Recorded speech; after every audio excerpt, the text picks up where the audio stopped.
Hello friends. Did you know that nearly 80% of those who watch my videos aren't subscribed? If you enjoy the content, I'd truly appreciate it if you hit that subscribe button. It helps a lot. Also, don't forget to leave a like and share your thoughts in the comments. Your interaction not only supports the channel's growth, but also helps these stories reach more people. Thank you all for being here. By the way, where are you watching from? Let me know in the comments. Officer Michael Patterson had seen plenty of family disputes turn ugly during his 15 years with the NYPD, but nothing quite prepared him for the Whitmore case. It started as a routine call on a bitter February morning. Elderly woman found dead in her Park Avenue penthouse. Family requesting a welfare check that turned into something much darker. The call came in at 8:47 a.m. on a Tuesday that was already shaping up to be one of those days that tested every cop's patience. Snow was falling in thick, wet flakes that made the streets treacherous, and the radio had been crackling with fender benders and slip-and-fall accidents since dawn. Patterson was working the Upper East Side beat, covering the territory where New York's wealthiest residents lived behind doormen and security systems that usually kept the city's problems at bay. Unit 23, respond to 1247 Park Avenue, apartment 18B. Dispatch crackled through his radio. Welfare check requested by family member. Elderly female, unresponsive to phone calls and door knocks. Patterson acknowledged the call and began the familiar drive through Manhattan's Canyon of Wealth. Park Avenue, between 60th and 96th Street, was lined with buildings that housed some of the most expensive real estate in the world.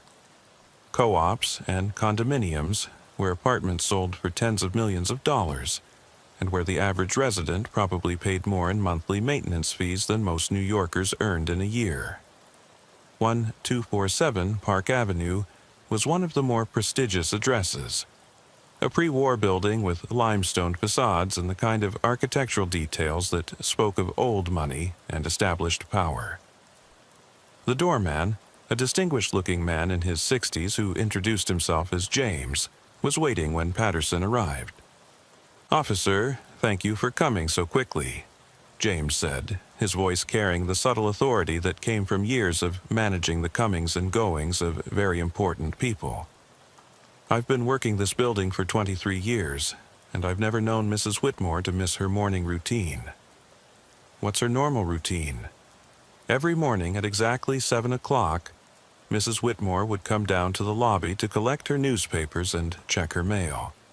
She'd spend a few minutes chatting with me about the weather or current events, then return to her apartment. Yesterday and today, nothing. Her newspapers are still sitting in the mailroom, and she hasn't answered her door or her phone."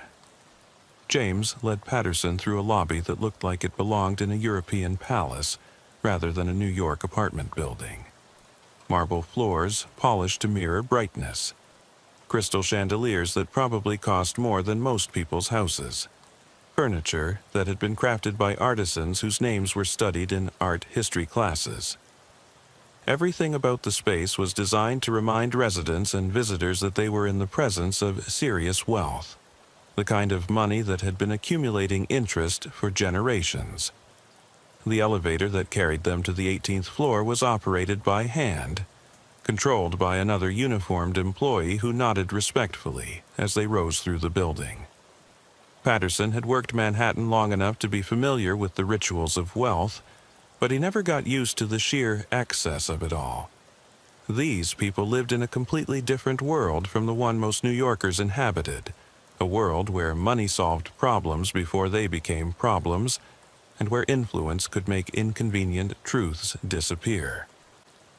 Apartment 18B occupied half of the 18th floor, with double doors that opened onto what James described as one of the most spectacular apartments in the building. The apartment had been in the Whitmore family for over 40 years, purchased when Margaret and her husband Robert had been establishing themselves as major players in Manhattan real estate and society.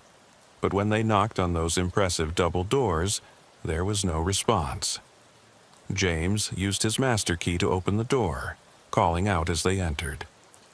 "Mrs. Whitmore, this is James from the front desk. I have a police officer with me to check on your welfare." The apartment that greeted them was a museum of wealth accumulated over generations. The foyer alone was larger than most New York studio apartments, with a chandelier that had been crafted in Venice by artisans who had learned their trade from masters dating back to the Renaissance.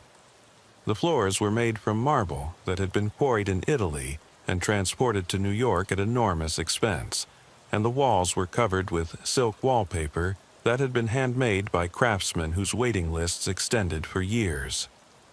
Oil paintings that Patterson recognized from art history textbooks hung in positions of honor throughout the visible rooms. A Monet here, a Picasso there, artwork that belonged in museums but that the Whitmore family had collected over decades of patient acquisition and enormous expenditure. Each piece probably cost more than Patterson would earn in his entire career, but they were displayed with casual elegance, as if priceless art was simply part of the normal decoration of daily life. But it was the silence that struck Patterson most immediately. Not just the absence of sound, but the quality of the silence. Heavy, oppressive, like the air itself was holding its breath. In his experience, apartments where people lived alone always had ambient noise. Air conditioning systems, refrigerator hums, television murmurs, the small sounds of daily life that indicated human habitation. This apartment felt abandoned, like it had been empty for days rather than hours. "Mrs. Whitmore?" James called again, his voice echoing slightly in the large spaces. "Are you here?" They moved through the apartment systematically, checking each room for signs of the elderly woman who should have been starting her daily routine hours earlier. The kitchen was spotless, with expensive appliances that looked like they'd been cleaned by professional staff. The dining room featured a table that could seat 12 people comfortably, surrounded by chairs that had probably been crafted in the 18th century and maintained in perfect condition through generations of careful ownership. They found Margaret Whitmore in what James identified as her morning room, a sunlit space overlooking Central Park where she apparently spent her early hours reading newspapers and reviewing financial reports. She was seated in a wingback chair that had probably been in her family for decades, upholstered in fabric that felt like silk, and positioned to take advantage of the morning light streaming through windows that offered a commanding view of the park and the city beyond. At first glance, it looked like the peaceful death of an elderly woman who had simply fallen asleep while reading.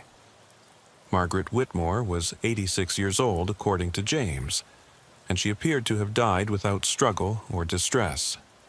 Her clothing was neat and undisturbed, an expensive dress that had been chosen with care, jewelry that had probably belonged to her mother and grandmother, hair that had been styled with the kind of attention to detail that spoke of a woman who maintained her appearance even in her final years.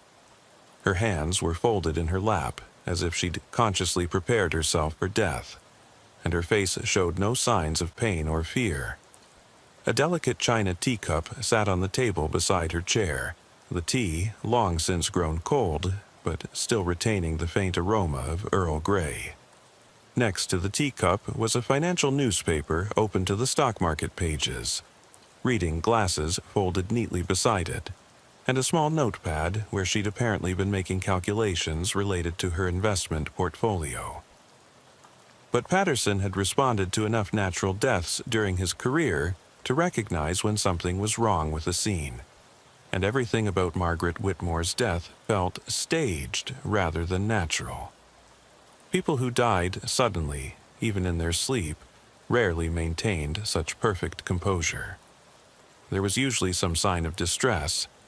Hands clutched to the chest as hearts failed, bodies twisted as people tried to call for help. Cups or books dropped as consciousness faded and muscle control was lost.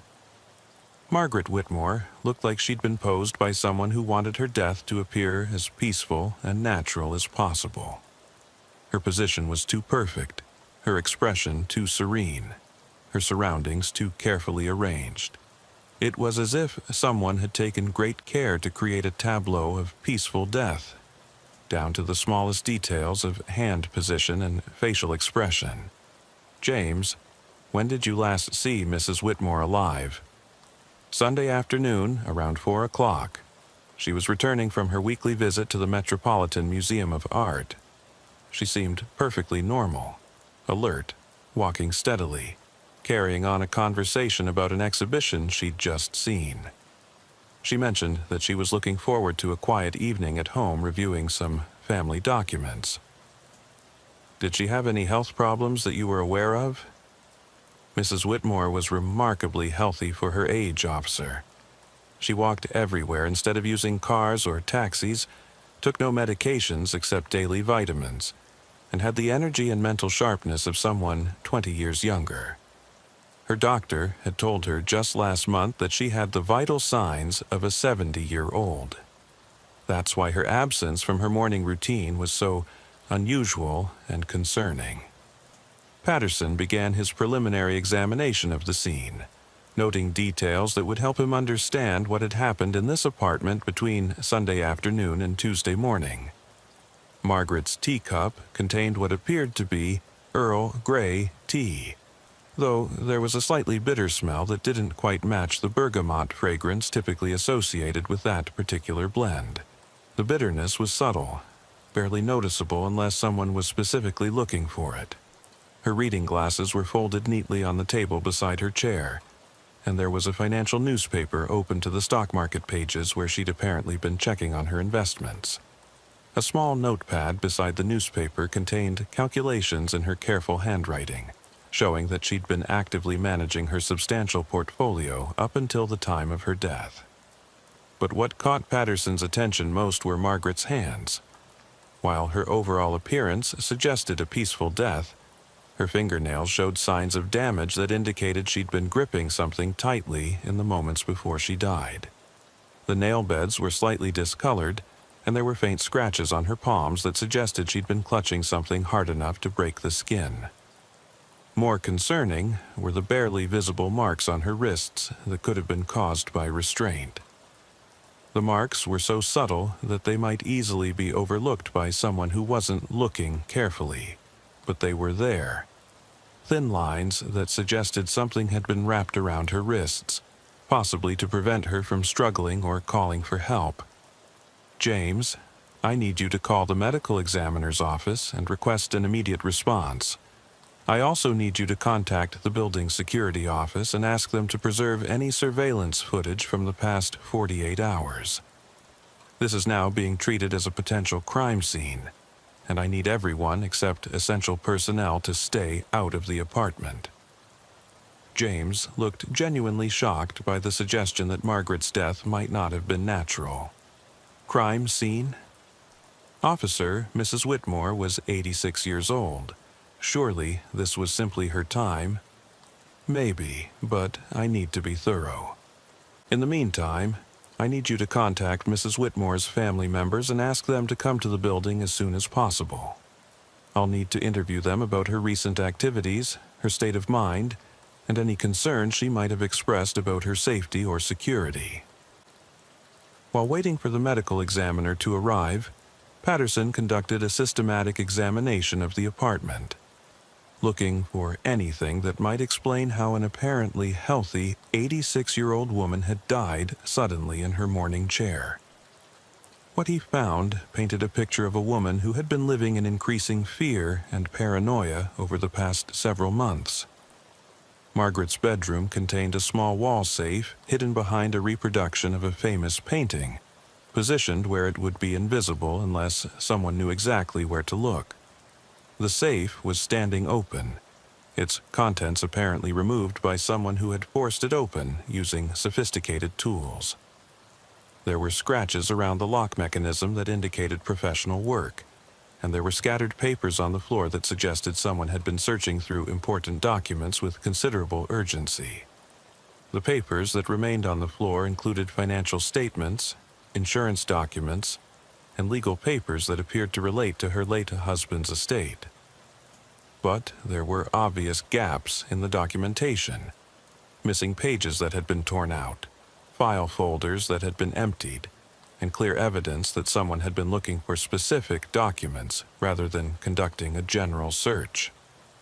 More disturbing was what Patterson found in Margaret's personal study, a room that had been completely ransacked by someone who was looking for something specific, and who had been willing to destroy the room's contents to find it. File cabinets had been emptied and their contents dumped across the floor.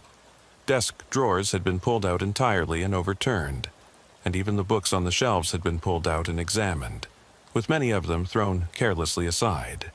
This wasn't random vandalism or the work of ordinary burglars looking for easily portable valuables. This was a systematic search conducted by someone who knew that Margaret kept important information somewhere in the apartment, and who was determined to find it regardless of the time and effort required. The searchers had been thorough, but not entirely successful. Hidden behind a false back in one of the desk drawers, Patterson found a leather-bound journal that had apparently been overlooked in the frantic search. The journal contained entries dating back several months, written in Margaret's careful handwriting, and the entries painted a picture of a woman who had been increasingly suspicious of her family's motives and fearful for her own safety. The earliest entries from the previous summer were relatively benign. Notes about family gatherings, observations about her children's behavior, concerns about their financial management and lifestyle choices. But as the months progressed, the tone of the entries became increasingly dark and paranoid. By October, Margaret was writing about her growing suspicion that her late husband's death had not been the accident it had appeared to be. She had begun to notice inconsistencies in the official reports, discrepancies in her children's accounts of that day, and financial irregularities that suggested someone had benefited substantially from Robert's death. By December, she was writing about hiring a private investigator to look into the circumstances surrounding her husband's death 15 years earlier. She had begun to suspect that her children might have been involved in Robert's death, and she was determined to uncover the truth regardless of the consequences for the family. The most recent entries, dating from just weeks before her death, were genuinely frightening. Margaret was writing about direct threats from her children, about their demands that she stop investigating their father's death, and about her growing certainty that they would kill her rather than allow her to expose whatever crimes they had committed. The final entry, dated just 3 days before her death, was particularly chilling. They know that I know. Thomas confronted me today about the private investigator I hired to look into Robert's death. He was angrier than I've seen him since he was a child, more threatening than I ever imagined my own son could be. He demanded that I stop stirring up ancient history, and warned me that my paranoid delusions were embarrassing the family reputation. But I've seen the evidence now. I know what they did to Robert, and I know they'll do the same to me if I threaten to expose them. I've made copies of all the important documents and hidden them where they'll never think to look. If something happens to me, at least the truth will survive long enough for justice to be served. The entry was signed with Margaret's initials and dated February 19th, exactly 3 days before her death was discovered. Patterson felt a chill run down his spine as he realized he was looking at what might be a woman's final words, written by someone who knew she was in mortal danger from her own children, but who was determined to pursue justice regardless of the personal cost. The family arrived within 2 hours of being contacted, and Patterson immediately understood what Margaret had meant about feeling threatened by people who should have loved and protected her. Thomas Whitmore, Margaret's eldest son, swept into the apartment like he already owned it, which, Patterson supposed, he probably did now that his mother was dead. He was in his mid-50s, impeccably dressed in a suit that probably cost more than Patterson made in a month, and he carried himself with the kind of arrogant confidence that came from never having to worry about money, consequences, or accountability. Behind Thomas came his younger brother David, who seemed nervous and uncomfortable in a way that contrasted sharply with his older brother's commanding presence. David was fidgeting constantly, his eyes darting around the apartment like he was looking for something specific or worried about what might be discovered by the police investigation. His hands shook slightly when he lit a cigarette, and he kept checking his watch as if he had somewhere else he needed to be. The third family member was Jennifer, Thomas and David's sister, who appeared to be in her early 50s, and who radiated the kind of cold efficiency that suggested she was accustomed to managing difficult situations and controlling outcomes through careful planning and execution. She was taking notes on everything: the apartment's condition, the presence of police personnel, the preliminary cause of death, as if she was already planning how to control the narrative around their mother's death and minimize any damage to the family's reputation. "Officer Patterson," Thomas extended a manicured hand in greeting. "I'm Thomas Whitmore, Margaret's eldest son. This is my brother David and my sister Jennifer. This is obviously a terrible tragedy for our family, but I'm sure you'll find that our mother died of natural causes. She was 86 years old and had been in declining health for some time, though she was too proud to admit it." Patterson studied the three siblings as they surveyed their mother's apartment and her body. There was something about their behavior that struck him as fundamentally wrong for people who had just lost their mother. They seemed more concerned with assessing the value of Margaret's possessions than with grieving her death. Jennifer was already examining jewelry and artwork with the eye of someone calculating values.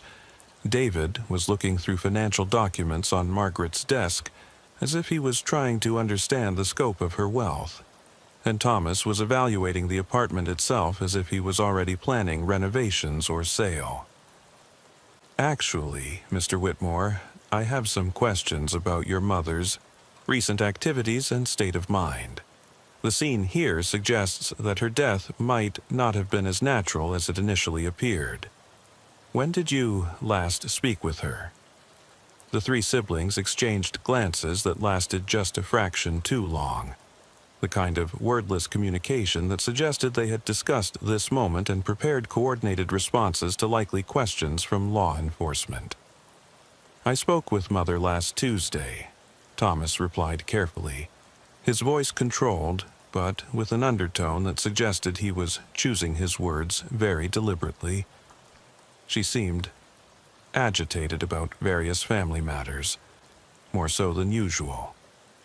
She'd been increasingly paranoid in recent months, convinced that people were plotting against her, making wild accusations about family members. "What kind of accusations?" Jennifer stepped forward, her voice sharp and controlled in a way that suggested she was accustomed to managing conversations and directing them toward predetermined conclusions. "Officer, our mother had been showing clear signs of age-related dementia for over a year. She made wild accusations against family members, claimed that people were stealing from her, insisted that our father's death 15 years ago was somehow suspicious rather than the tragic accident it obviously was. It was heartbreaking to watch her mental deterioration, but we tried to be patient with her delusions." "Your father died 15 years ago?" "Boating accident." David spoke for the first time, his voice carefully modulated but with an underlying tremor that suggested he was more nervous than he was trying to appear. "Father was alone on the family yacht when there was a gas explosion.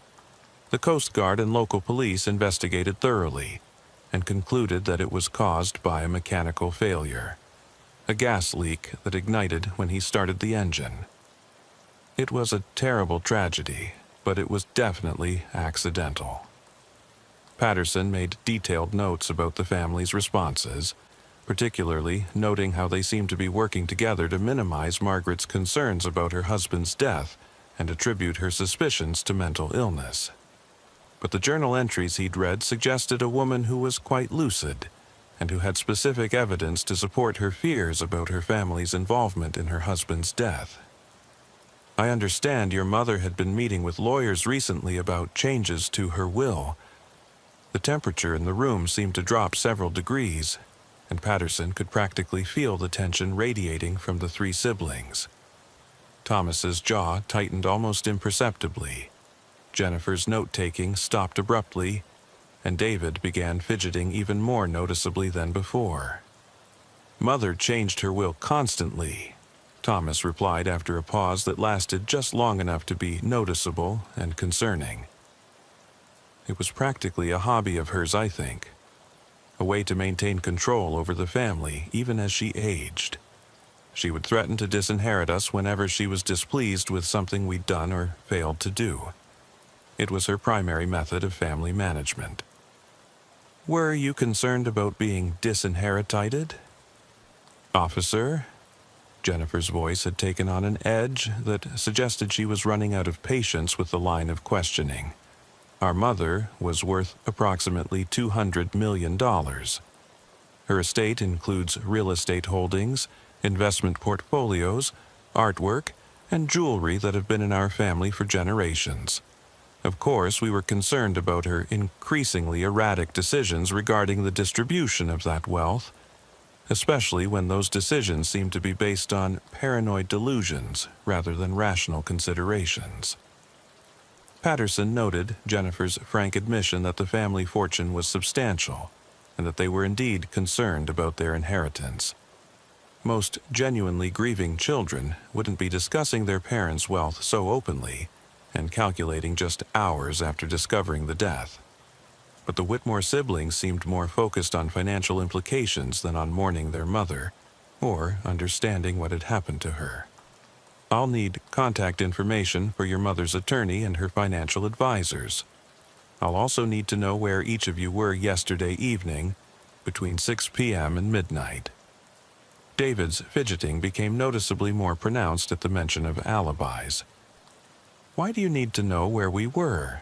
Mother died of natural causes, didn't she? I mean, she was 86 years old living alone in this enormous apartment. These things happen." "I'm conducting a thorough investigation, Mr. Whitmore. It's standard procedure when someone dies unexpectedly, especially when valuable assets are involved and when there are indications that the deceased might have felt threatened."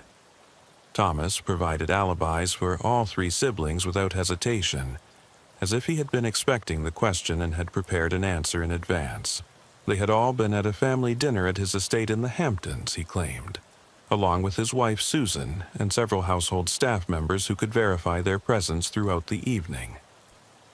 The dinner had lasted until well past midnight, and they had all stayed overnight rather than driving back to the city in bad weather.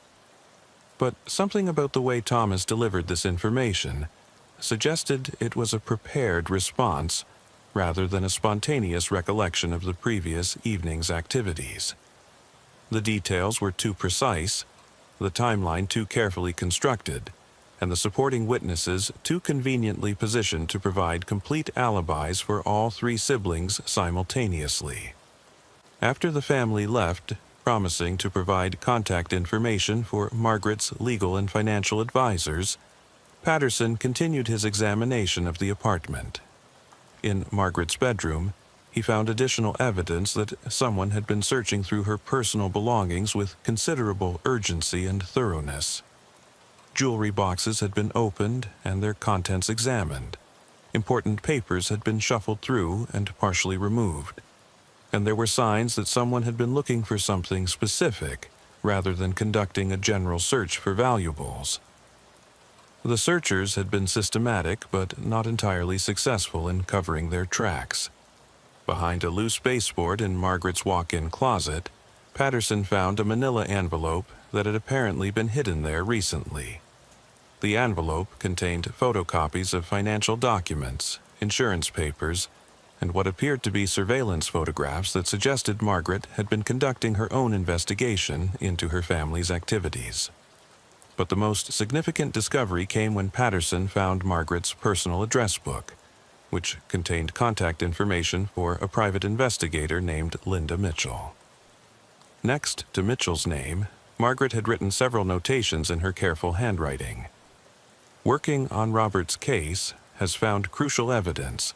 Meeting scheduled for Wednesday to review final proof. Wednesday was the day after Margaret's death had been discovered. She had been planning to meet with a private investigator who had found evidence related to her husband's death, but she had died just hours before that meeting was scheduled to take place. The timing was suspicious enough to suggest that someone had known about the meeting and had acted to prevent it from occurring. Patterson called Linda Mitchell immediately, reaching her at her office in Queens. Mitchell was in her early 60s with a voice that suggested she'd seen everything the city had to offer and wasn't easily surprised or intimidated. "Officer Patterson, I was expecting Margaret to call me this morning about our meeting. When she didn't show up and didn't answer her phone, I was genuinely concerned. Margaret Whitmore was the most punctual person I've ever worked with. She never missed appointments and she never failed to return calls promptly. Ms. Mitchell, what kind of evidence had you found regarding Robert Whitmore's death?" "Evidence that it wasn't an accident, officer. Robert Whitmore was murdered by his own children, and I have documentation that proves it. Margaret hired me 8 months ago to investigate inconsistencies she'd noticed in the official reports about her husband's death. What I found was a conspiracy that goes back 15 years. Patterson felt his pulse quicken as the scope of the case began to expand beyond a simple, suspicious death. "What kind of evidence are we talking about?" "Financial records showing that all 3 Whitmore children were in serious debt before their father's death. Gambling debts, embezzlement charges, legal problems that would have destroyed them socially and financially. But after Robert died and the insurance money was distributed, all their problems mysteriously disappeared. Engineering reports that I commissioned showing that the yacht explosion was caused by sabotage, not mechanical failure. And most importantly, recorded conversations between the 3 siblings discussing their father's death in terms that make it absolutely clear they were responsible for murdering him." "You have recordings of them discussing the murder?" "Margaret had been secretly recording family meetings for months, officer. She suspected her children of killing their father, and she was building a case against them. The recordings I have are absolutely damning. They talk about Robert's death like it was a business transaction they'd successfully completed, and they discuss Margaret's investigation as a threat that needed to be eliminated." Patterson felt the pieces of a much larger puzzle beginning to fall into place. Margaret Whitmore hadn't just been a paranoid elderly woman making wild accusations against her family. She had been a determined investigator who had uncovered evidence of a 15-year-old murder and who had been killed to prevent her from exposing her children's crimes. "Ms. Mitchell, I need to meet with you immediately to review all the evidence you've compiled. And I need you to understand that Margaret Whitmore is dead, and her death is looking very suspicious." "I was afraid of that," Mitchell replied grimly. "Margaret told me she was frightened of her children, that she believed they would kill her rather than let her expose their crime. I tried to convince her to go to the police immediately, but she wanted to wait until we had absolutely conclusive evidence. I think waiting cost her her life." Patterson arranged to meet with Mitchell that afternoon, but first he needed to wait for the medical examiner's preliminary findings on Margaret's death. Dr. Sarah Williams, the medical examiner, completed her initial examination that evening and called Patterson with results that confirmed his growing suspicions. "This definitely wasn't a natural death, Officer Patterson. Margaret Whitmore was killed by a sophisticated combination of drugs that would have caused her to lose consciousness gradually before stopping her heart. The drugs were administered in her tea. I found concentrated traces of them in the cup beside her chair, and the toxicology results show lethal levels in her bloodstream." "What kind of drugs?" "A veterinary sedative combined with a cardiac medication that would be fatal in the dosage that was used. This is very sophisticated work. Someone with extensive medical knowledge planned this death very carefully to make it appear natural. The drug combination would have made her drowsy and compliant first, then unconscious, then would have stopped her heart in a way that would mimic natural cardiac failure. If you hadn't specifically requested a comprehensive toxicology screening, we would almost certainly have ruled this death from natural causes. Patterson felt the familiar surge of anger that came with discovering premeditated murder disguised as natural death. Someone had planned Margaret Whitmore's death with meticulous care, using their knowledge of her routines, her trust in them, and sophisticated pharmaceutical knowledge to kill her in a way that would avoid detection. They had made it look like the peaceful death of an elderly woman, but it was actually a calculated murder designed to silence someone who had evidence of previous crimes. Dr. Williams. How long would it have taken for the drugs to take effect? Based on the concentrations I found and the method of administration, she would have begun feeling drowsy within 10 to 15 minutes of drinking the tea. Complete unconsciousness would have occurred within 30 minutes, and cardiac arrest would have followed within an hour. The person who did this had plenty of time to search her apartment and remove evidence while she was dying. The next morning, Patterson met with Linda Mitchell at her office in Queens. Mitchell's operation was professional, but no frills. Metal desks, filing cabinets, and computer equipment that was focused on function rather than appearance. The office walls were covered with photographs, documents, and timeline charts that suggested Mitchell specialized in complex cases requiring extensive documentation and analysis. Mitchell herself was exactly what Patterson had expected from their phone conversations: sharp, experienced, and absolutely convinced that the Whitmore family had committed multiple murders over the span of 15 years. Officer Patterson, I've been investigating the Whitmore family for 8 months, and I can prove beyond any reasonable doubt that Thomas, David, and Jennifer Whitmore murdered their father in 2009 and murdered their mother this week to prevent her from exposing their previous crime. Mitchell spread her evidence across her desk like a prosecutor preparing for the most important trial of her career. Financial records, insurance documents, maritime accident reports, engineering analyses, surveillance photographs, audio recordings, and timeline charts that told a story of premeditated murder spanning 15 years and involving meticulous planning, execution, and cover-up. Robert Whitmore's death wasn't a tragic boating accident. It was a carefully planned murder made to look like an accident, executed by his 3 children who needed his insurance money to solve serious financial problems that threatened to destroy their lives and social standing. Mitchell pulled out bank records and legal documents that confirmed her allegations. The Whitmore children had indeed been facing catastrophic financial and legal problems in 2009, problems that would have sent them to prison and destroyed their family's reputation. Thomas had been embezzling substantial amounts from the family business to cover his own gambling losses and was facing potential criminal charges. David owed over $2 million to loan sharks who were threatening increasingly violent consequences for non-payment.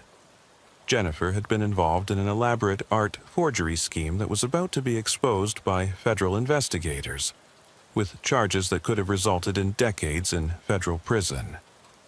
But after Robert died and the life insurance paid out $50 million, all their problems magically disappeared. Thomas's embezzlement charges were dropped when the missing money was quietly repaid. David's gambling debts were satisfied in full with interest. Jennifer's legal problems vanished when key witnesses suddenly became unavailable, and evidence mysteriously disappeared from federal custody. How can you prove the yacht explosion was sabotage rather than accident? Mitchell pulled out a thick pile of technical documents and expert analyses. I hired the best marine engineering experts in the country to review the original accident investigation, and their conclusions are unambiguous. The explosion pattern was completely inconsistent with a natural gas leak, It was caused by an improvised explosive device that was specifically designed to destroy evidence of tampering while creating maximum destructive force. She showed Patterson detailed diagrams and photographs that illustrated the expert findings. David Whitmore has extensive knowledge of marine engines from his yachting hobby, and Thomas has an engineering background that would have given him the technical skills needed to build a delayed action explosive device. They planned the explosion to occur when Robert was alone on the yacht, several hours after they had left the marina and established their alibis. Patterson studied the engineering reports, which concluded with high confidence that the yacht explosion had been caused by deliberate sabotage rather than accidental gas leak. The evidence was highly technical and would require expert testimony to explain to a jury, but it clearly supported Mitchell's theory that Robert Whitmore had been murdered by his children. What about the alibis? You mentioned they had established alibis for the time of the explosion. They were all at a charity gala at the Metropolitan Museum when the explosion occurred, with hundreds of witnesses, security cameras, and documented arrival and departure times. But the explosive device was designed with a timer that would create the explosion hours after they had finished tampering with the yacht's engine systems. Mitchell showed Patterson security footage from the marina, where the yacht had been moored, enhanced and analyzed to show the Whitmore siblings boarding the yacht earlier in the day, remaining on board for approximately 2 hours, then leaving several hours before the explosion occurred. Marine experts estimate that the modifications they made to the engine would have taken 90 minutes to complete, allowing plenty of time for them to finish their work, return to shore, clean up, and arrive at the charity gala with perfect alibis. What about the audio recordings you mentioned? Mitchell connected a digital audio player to speakers on her desk. Margaret started recording family meetings after she became suspicious about her children's behavior and their evasive responses to her questions about their father's death. These conversations took place over the past 6 months, and they reveal exactly what kind of people we're dealing with. The first recording was from a family meeting in September, just a month after Margaret had hired Mitchell to investigate Robert's death. Margaret's voice was clear and strong as she confronted her children with her growing suspicions. "I've been reviewing the documents from your father's death, and there are inconsistencies that I can't explain." The insurance investigation was remarkably brief for such a large claim. The Coast Guard report contains technical conclusions that don't match the physical evidence.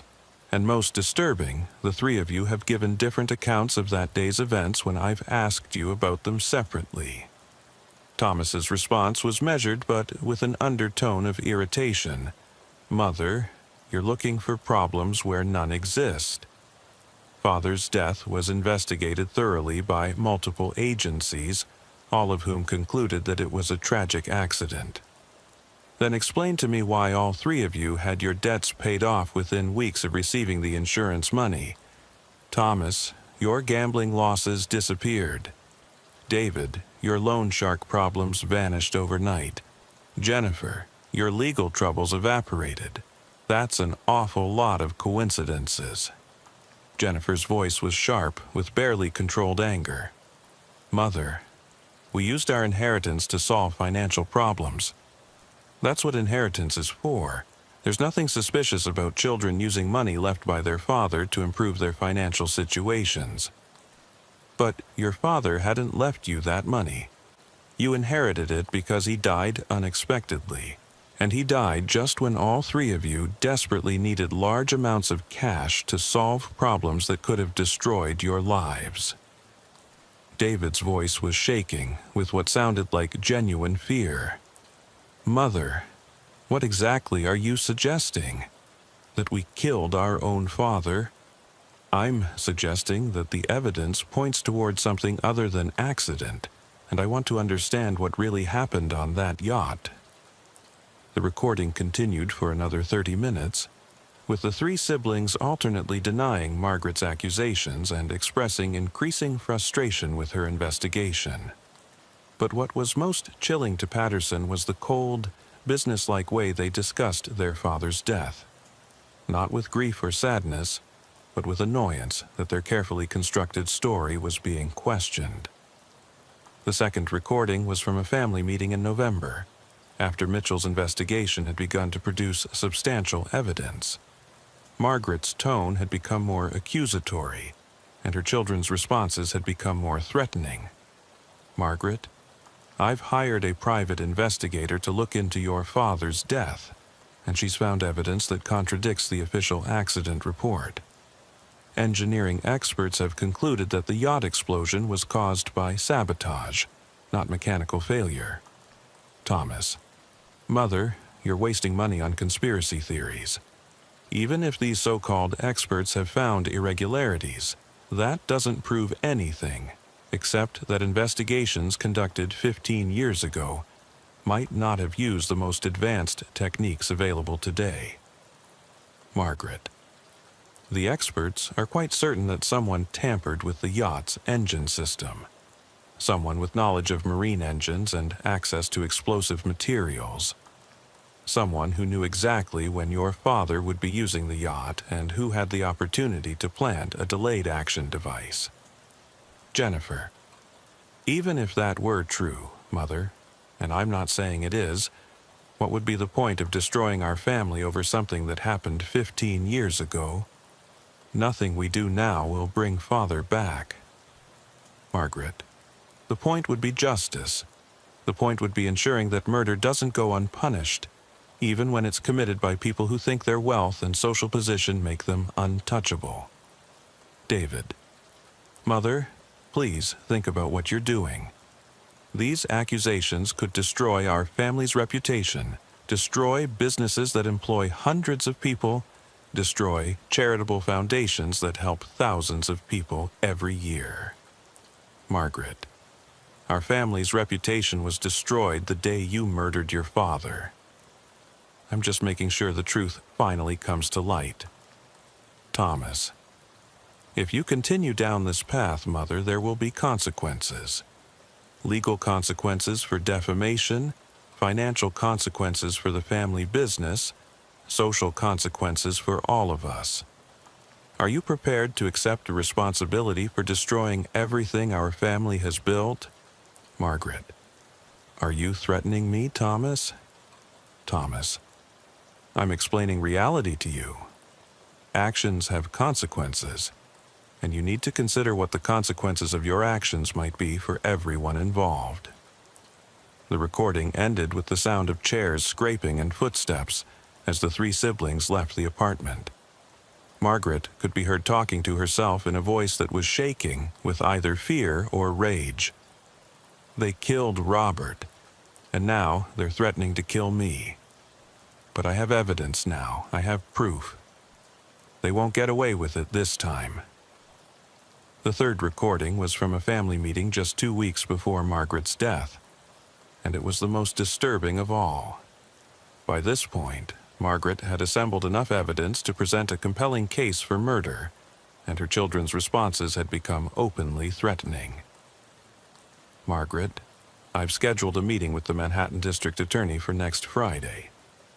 I'm going to turn over all the evidence I've gathered about your father's murder, the financial records, the engineering reports, the insurance documents, everything."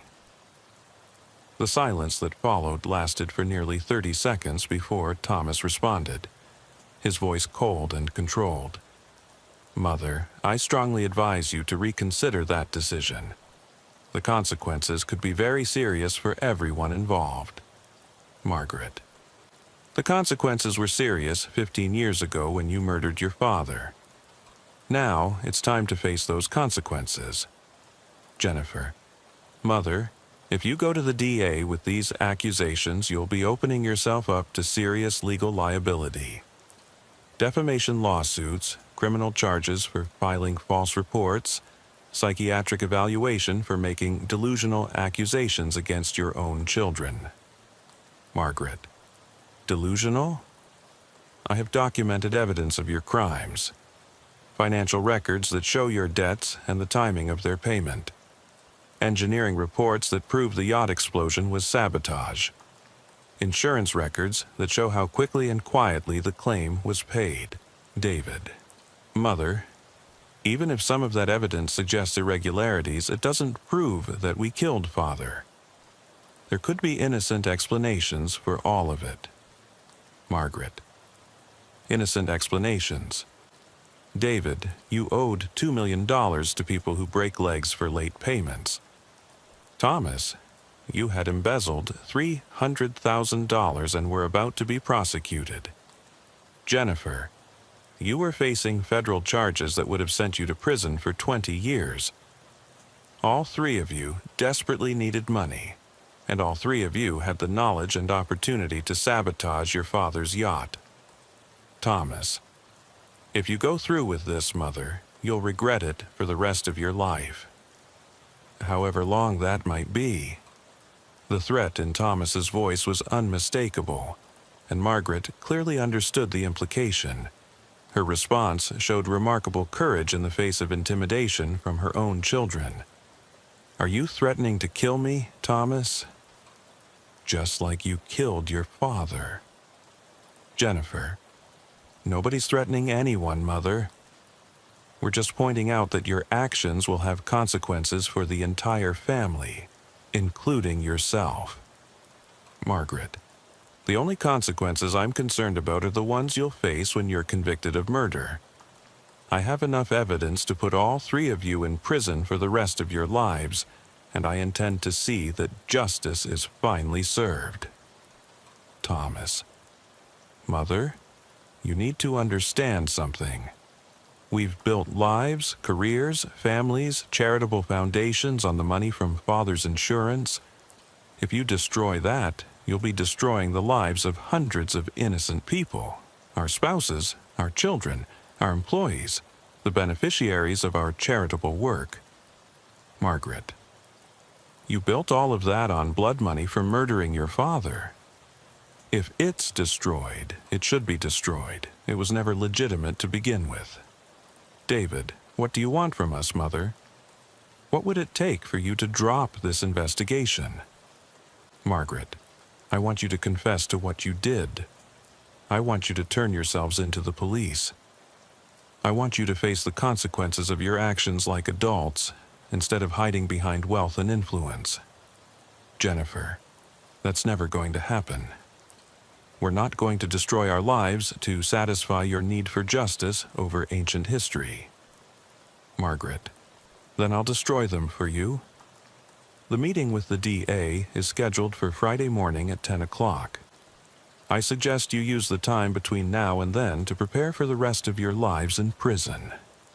The recording ended with sounds of a violent argument, raised voices, furniture being moved, what sounded like physical struggle. Then Margaret's voice, shaky but determined, "Get out of my apartment. Get out, and don't come back. The next time I see any of you, it will be in a courtroom where you're being sentenced for murder." Patterson listened to the recordings with growing horror and admiration. Margaret Whitmore had not only discovered that her children were murderers, she had confronted them directly with that knowledge, knowing full well that doing so would put her own life in danger. Her courage was remarkable, but it had also made her murder inevitable. Miss Mitchell, do you have any evidence of the actual planning for Margaret's murder? I have one more recording, officer. This one was made by a listening device that Margaret had hidden in her apartment after she became convinced that her children were planning to kill her. The device recorded a conversation between the three siblings on Sunday evening, just 2 days before Margaret's death was discovered. Mitchell loaded a different audio file and adjusted the volume. The sound quality was slightly muffled, but the voices were clearly identifiable as the three Whitmore siblings. Thomas, she's going to destroy all of us if we don't act immediately. The meeting with the DA is scheduled for Friday morning. We have less than 5 days to solve this problem permanently. Jennifer, What are our options? We've tried reasoning with her. We've tried threatening her. Nothing has worked. She's absolutely determined to turn us in. David, maybe we could try to have her declared mentally incompetent, get her committed to a psychiatric facility where no one would believe her accusations. Thomas, that won't work. She's too coherent, too organized, too obviously sane. Any competent psychiatrist would see through that approach immediately. Jennifer, besides, she's already assembled too much evidence. Even if we discredited her personally, the evidence would still exist. Thomas, then we need to eliminate both problems, Margaret and the evidence she's collected. David, you're talking about killing our own mother. Jennifer, we killed our own father, David. This is exactly the same situation. Someone who's threatening to destroy us needs to be stopped permanently. Thomas, how would we do it? It has to look completely natural. Heart attack, stroke, something that wouldn't raise any suspicions. Jennifer, I can get the drugs we need.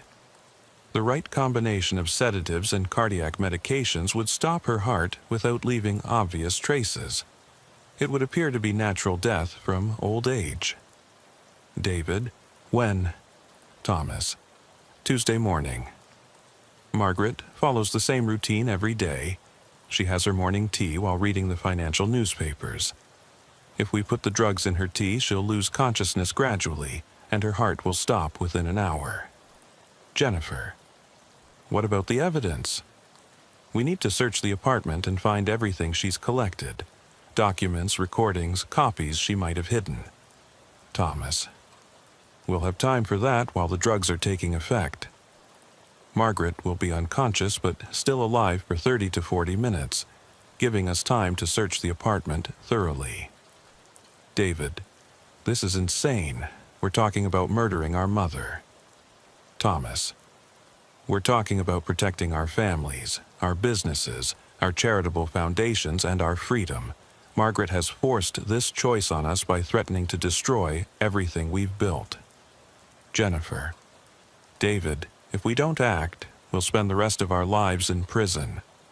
Our children will grow up knowing their parents are murderers.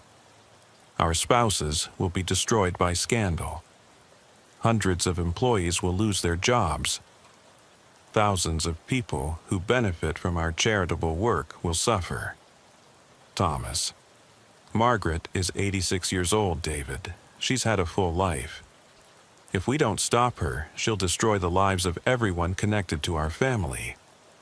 David, how do we get into her apartment? Jennifer, Thomas still has a key from when we were helping her with household management. We'll enter Monday night after she's asleep, prepare her morning tea with the drugs, then wait for her to drink it, Tuesday morning. Thomas, what about alibis? Jennifer, we'll all be at Thomas's house in the Hamptons for a family dinner Monday evening. Multiple witnesses, household staff, security cameras. We'll establish our presence there, then drive back to the city after midnight when everyone's asleep. Thomas, the timing works perfectly. Margaret has her tea at 7 a.m. every Tuesday. The drugs will take effect by 7:30, and she'll be dead before 8 o'clock. We'll be back in the Hamptons before anyone notices we're gone. David, what if someone suspects foul play? Jennifer, who would suspect anything? An 86-year-old woman dying peacefully in her chair while reading the newspaper. It's exactly what everyone would expect to happen eventually. Thomas, the key is making sure we find all the evidence she's collected. Documents, recordings, copies she might have made. Everything has to be destroyed before the police get involved. The recording continued for another 10 minutes, with the three siblings working out additional details of their plan to murder their mother and destroy the evidence of their previous crime. They discussed backup plans, contingencies for unexpected complications, and how they would behave when questioned by police about their mother's death.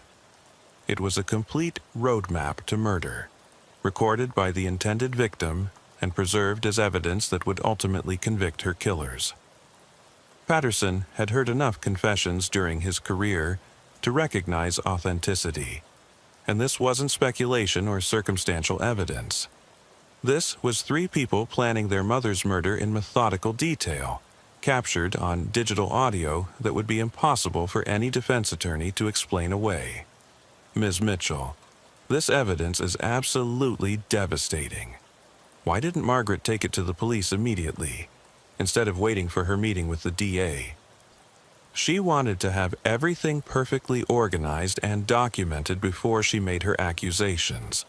Margaret was terrified that if she went to the police prematurely, her children would use their wealth and connections to make the evidence disappear and discredit her as a paranoid old woman. She was probably right about that. Wealthy suspects often have resources to interfere with investigations, especially in the early stages when evidence is being collected and evaluated. Mitchell nodded grimly. Margaret understood that she would only get one chance to expose her children's crimes. If she failed, they would kill her and destroy all the evidence. She wanted to make sure her case was absolutely bulletproof before she presented it to authorities. Unfortunately, waiting for perfect evidence cost her her life, but at least she managed to preserve enough proof to convict her murderers. Patterson spent the rest of the day working with prosecutors from the Manhattan District Attorney's Office to obtain arrest warrants for Thomas, David, and Jennifer Whitmore. The charges included murder in the first degree for Margaret's death, conspiracy to commit murder, insurance fraud related to their father's death, and multiple other felonies that could result in life sentences without possibility of parole. The evidence was overwhelming. Audio recordings of the siblings planning both murders, toxicology evidence proving that Margaret had been poisoned, financial records showing clear motives for both crimes, and engineering reports proving that Robert Whitmore's death had been caused by sabotage rather than accident. But prosecuting 3 wealthy, prominent members of Manhattan society would require careful coordination and extensive resources. The Whitmore family had connections throughout the legal and political systems, access to the best defense attorneys money could buy, and the financial resources to mount a vigorous defense that could drag on for years. The arrests were coordinated to take place simultaneously early on Thursday morning, preventing any of the siblings from warning the others or attempting to flee the country. Thomas was arrested at his office in Midtown Manhattan by FBI agents and uniformed officers who surrounded the building to prevent escape. David was taken into custody at his apartment in Greenwich Village, where agents found him packing suitcases with cash and what appeared to be false identification documents.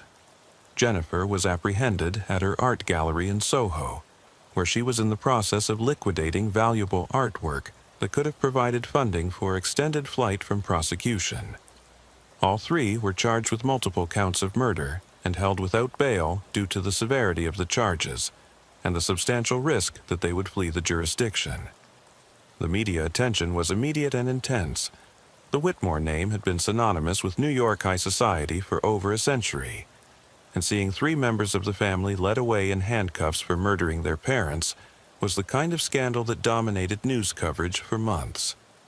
The trial that followed was a media circus that exposed the darkest aspects of Manhattan's elite society. Defense attorneys representing the siblings tried every possible strategy to avoid conviction. They claimed the audio recordings had been fabricated by Margaret in her declining mental state. They argued that she had been suffering from advanced dementia and paranoid delusions. They suggested that her death had actually been suicide, committed by a mentally ill woman who wanted to frame her children for murder. They brought in psychiatrists who testified that Margaret had shown signs of age-related paranoia. They hired audio experts who claimed the recordings could have been edited or manipulated. They presented character witnesses who described the defendants as loving children, who had devoted their lives to charitable work and family responsibilities. But the evidence against the Whitmore siblings was simply overwhelming. The audio recordings were authenticated by multiple independent experts who testified that they were genuine, unedited, and accurately represented the conversations that had taken place. The toxicology evidence proved conclusively that Margaret had been murdered using sophisticated pharmaceutical knowledge. The financial evidence showed clear motives for both murders. The siblings' desperate need for money in 2009 and their need to silence their mother in 2024. Most damaging of all was the technical evidence about Robert Whitmore's death. Marine engineering experts testified that the yacht explosion had been caused by a sophisticated improvised explosive device, not by accidental gas leak. Insurance investigators revealed that the original claim had been processed with unusual speed and minimal investigation, suggesting possible corruption or intimidation. Even weather and tide records from the day of Robert's death contradicted key elements of the siblings' alibis in their account of that day's events. Patterson testified for 4 days about his investigation, walking the jury through his discovery of evidence step by step. He described the crime scene at Margaret's apartment, the signs that someone had searched for and removed important documents, the journal entries that revealed Margaret's growing fear of her own children, and the systematic way the evidence pointed toward a family conspiracy that had lasted 15 years. He also testified about the recordings, playing key segments for the jury, and explaining how they revealed the defendant's guilt in both murders. The jury listened in stunned silence as they heard Thomas, David, and Jennifer Whitmore planning their mother's death with the same cold calculation they might use to plan a business transaction. The prosecution's case was methodical and devastating. Financial experts showed how the insurance money from Robert's death had been used to solve each sibling's desperate financial problems. Medical experts explained how Margaret had been killed using drugs that required sophisticated knowledge to obtain and administer properly. Engineering experts demonstrated how the yacht explosion had been caused by deliberate sabotage using techniques that were consistent with David's marine knowledge and Thomas's engineering background. But perhaps most powerful was the testimony of Linda Mitchell, the private investigator who had worked with Margaret to uncover the truth about Robert's death. Mitchell spent 3 days on the witness stand, methodically presenting 8 months of investigation that had revealed a pattern of murder, deception, and cover-up spanning 15 years. She showed the jury photographs, financial records, insurance documents, and interview transcripts that painted a clear picture of 3 people who had murdered their father for money, lived comfortably on the proceeds for 15 years, then murdered their mother to prevent her from exposing their original crime. The defense attorneys fought vigorously, but they were overwhelmed by the sheer volume and quality of evidence against their clients. They tried to create reasonable doubt by suggesting alternative theories: that Robert's death really had been accidental, that Margaret had committed suicide, that the recordings had been fabricated by a mentally ill woman seeking revenge against her family. But every alternative theory was contradicted by physical evidence, expert testimony, or the defendant's own recorded words. The case against the Whitmore siblings was airtight, supported by multiple forms of evidence and expert analysis that left no room for reasonable doubt about their guilt. The jury deliberated for less than 8 hours before returning guilty verdicts on all charges. Thomas Whitmore was convicted of 2 counts of murder in the first degree and sentenced to life in prison without possibility of parole. David received the same sentence despite his attorney's arguments that he had been a reluctant participant who was dominated by his more aggressive siblings. Jennifer was convicted of first-degree murder and conspiracy charges that carried a death sentence, though her sentence was later commuted to life imprisonment when New York State abolished capital punishment. The Whitmore family empire collapsed completely in the aftermath of the convictions. legal fees, victim compensation, civil judgments, and asset forfeiture consumed most of the family's wealth.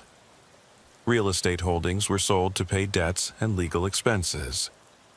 The charitable foundations they had established were disbanded after investigators discovered that much of their funding had come from the proceeds of Robert Whitmore's murder.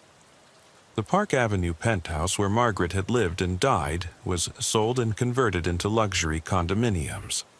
The family's name disappeared from New York society pages and charitable organization donor lists. Within 2 years of the convictions, there was virtually no trace left of what had once been one of Manhattan's most prominent and wealthy families. For Patterson, the case remained a profound reminder of how wealth and privilege could corrupt families from within, turning children against parents and reducing human relationships to financial calculations. The Whitmore siblings had grown up with every advantage that money could provide: private schools, elite universities, social connections, trust funds, opportunities that most people could never imagine. But instead of using their advantages to build meaningful lives and contribute to society, they had learned to see their parents as obstacles to their financial security. When Robert Whitmore had refused to solve their self-created financial problems, they had decided he was expendable. When Margaret had threatened to expose their crime 15 years later, they had made the same calculation about their mother. 2 murders committed by children against their own parents, both motivated by nothing more than greed and the desire to avoid consequences for their own poor decisions and illegal activities. The coldness with which they had planned both deaths, the casual way they had discussed murdering the people who had given them life and opportunity, spoke to a level of moral corruption that went far beyond ordinary criminal behavior. The case also highlighted the vulnerability of elderly wealthy people, even those who took extraordinary precautions to protect themselves. Margaret Whitmore had been suspicious of her children's motives, had hired professional investigators, had documented their crimes meticulously, had even recorded their plans to kill her. But in the end, the people she had trusted most, her own children, had been the ones who murdered her. Her courage in pursuing justice for her husband's murder, even knowing that it would probably cost her own life, had ultimately made the convictions possible. The recordings she had made, the evidence she had preserved, the investigation she had funded had reached across the grave to ensure that her murderers were finally brought to justice. During the penalty phase of the trial, Patterson testified about the impact the murders had on the community and on law enforcement's ability to protect elderly victims of family violence. He talked about the resources that had been devoted to what initially appeared to be a natural death, the complex investigation required to uncover a 15-year-old conspiracy, and the way the case had challenged his assumptions about the bonds that were supposed to exist between parents and children. But he also talked about Margaret Whitmore's remarkable determination to see justice done, even at the cost of her own life.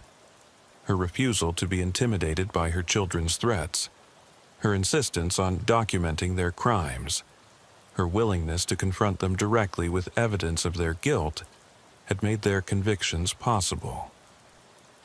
Margaret Whitmore died because she believed that murder should not go unpunished, regardless of who committed it or how much money they had to spend on covering it up, Patterson told the court during his testimony. Her courage in pursuing justice, even when that pursuit put her own life at risk, ensured that her husband's murder was finally acknowledged and that her children could not profit indefinitely from their crimes.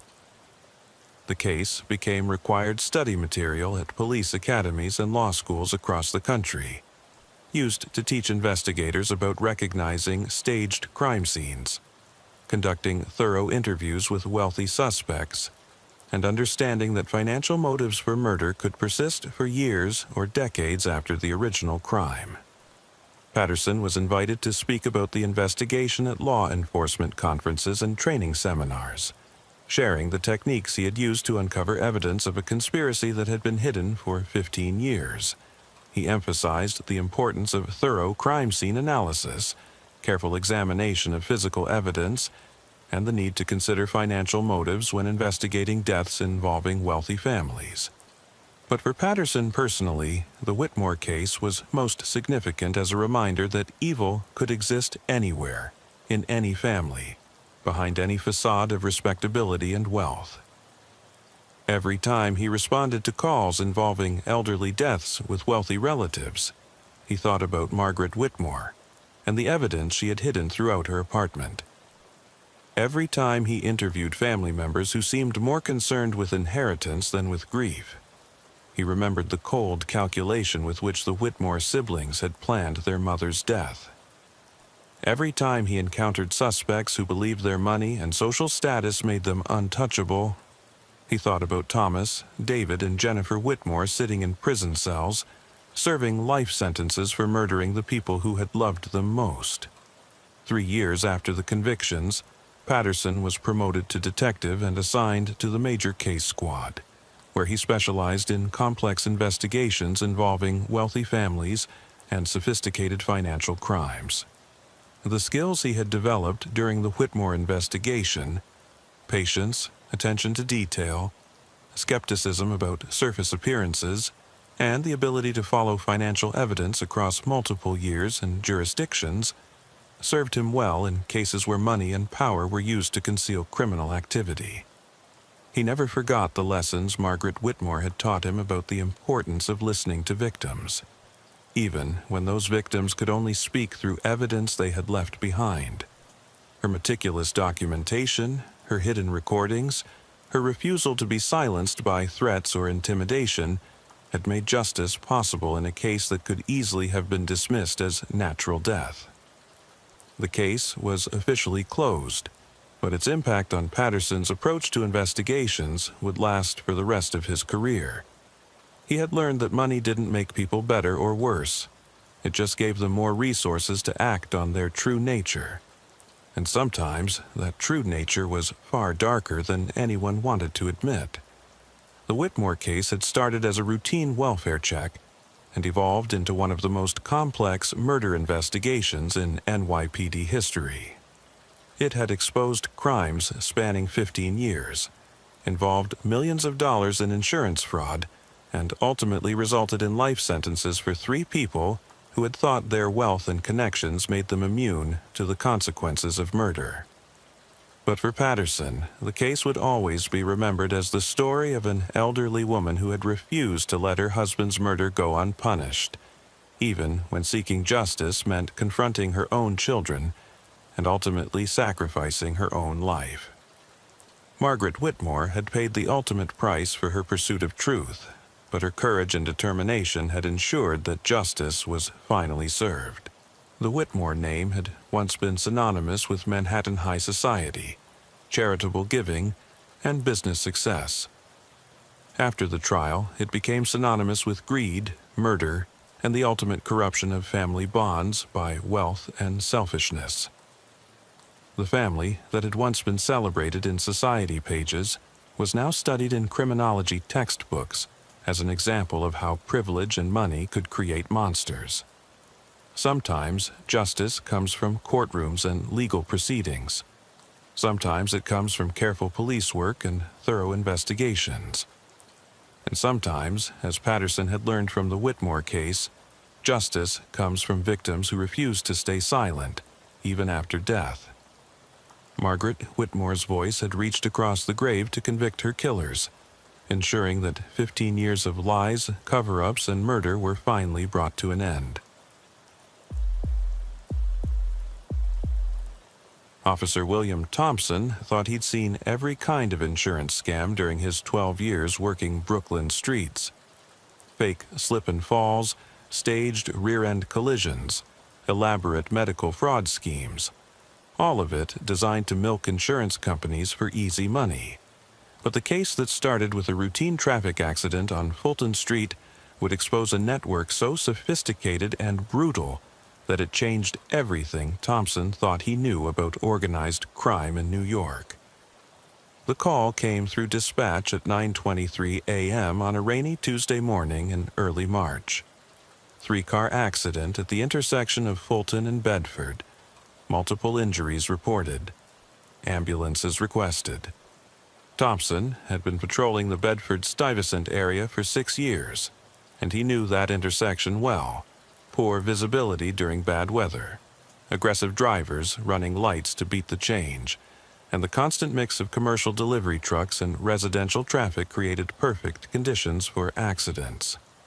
But as Thompson arrived on scene and began taking statements from the involved parties, details emerged that didn't quite fit the familiar pattern of Brooklyn traffic accidents. The driver of the sedan, a woman who identified herself as Amanda Roberts, was clearly in distress.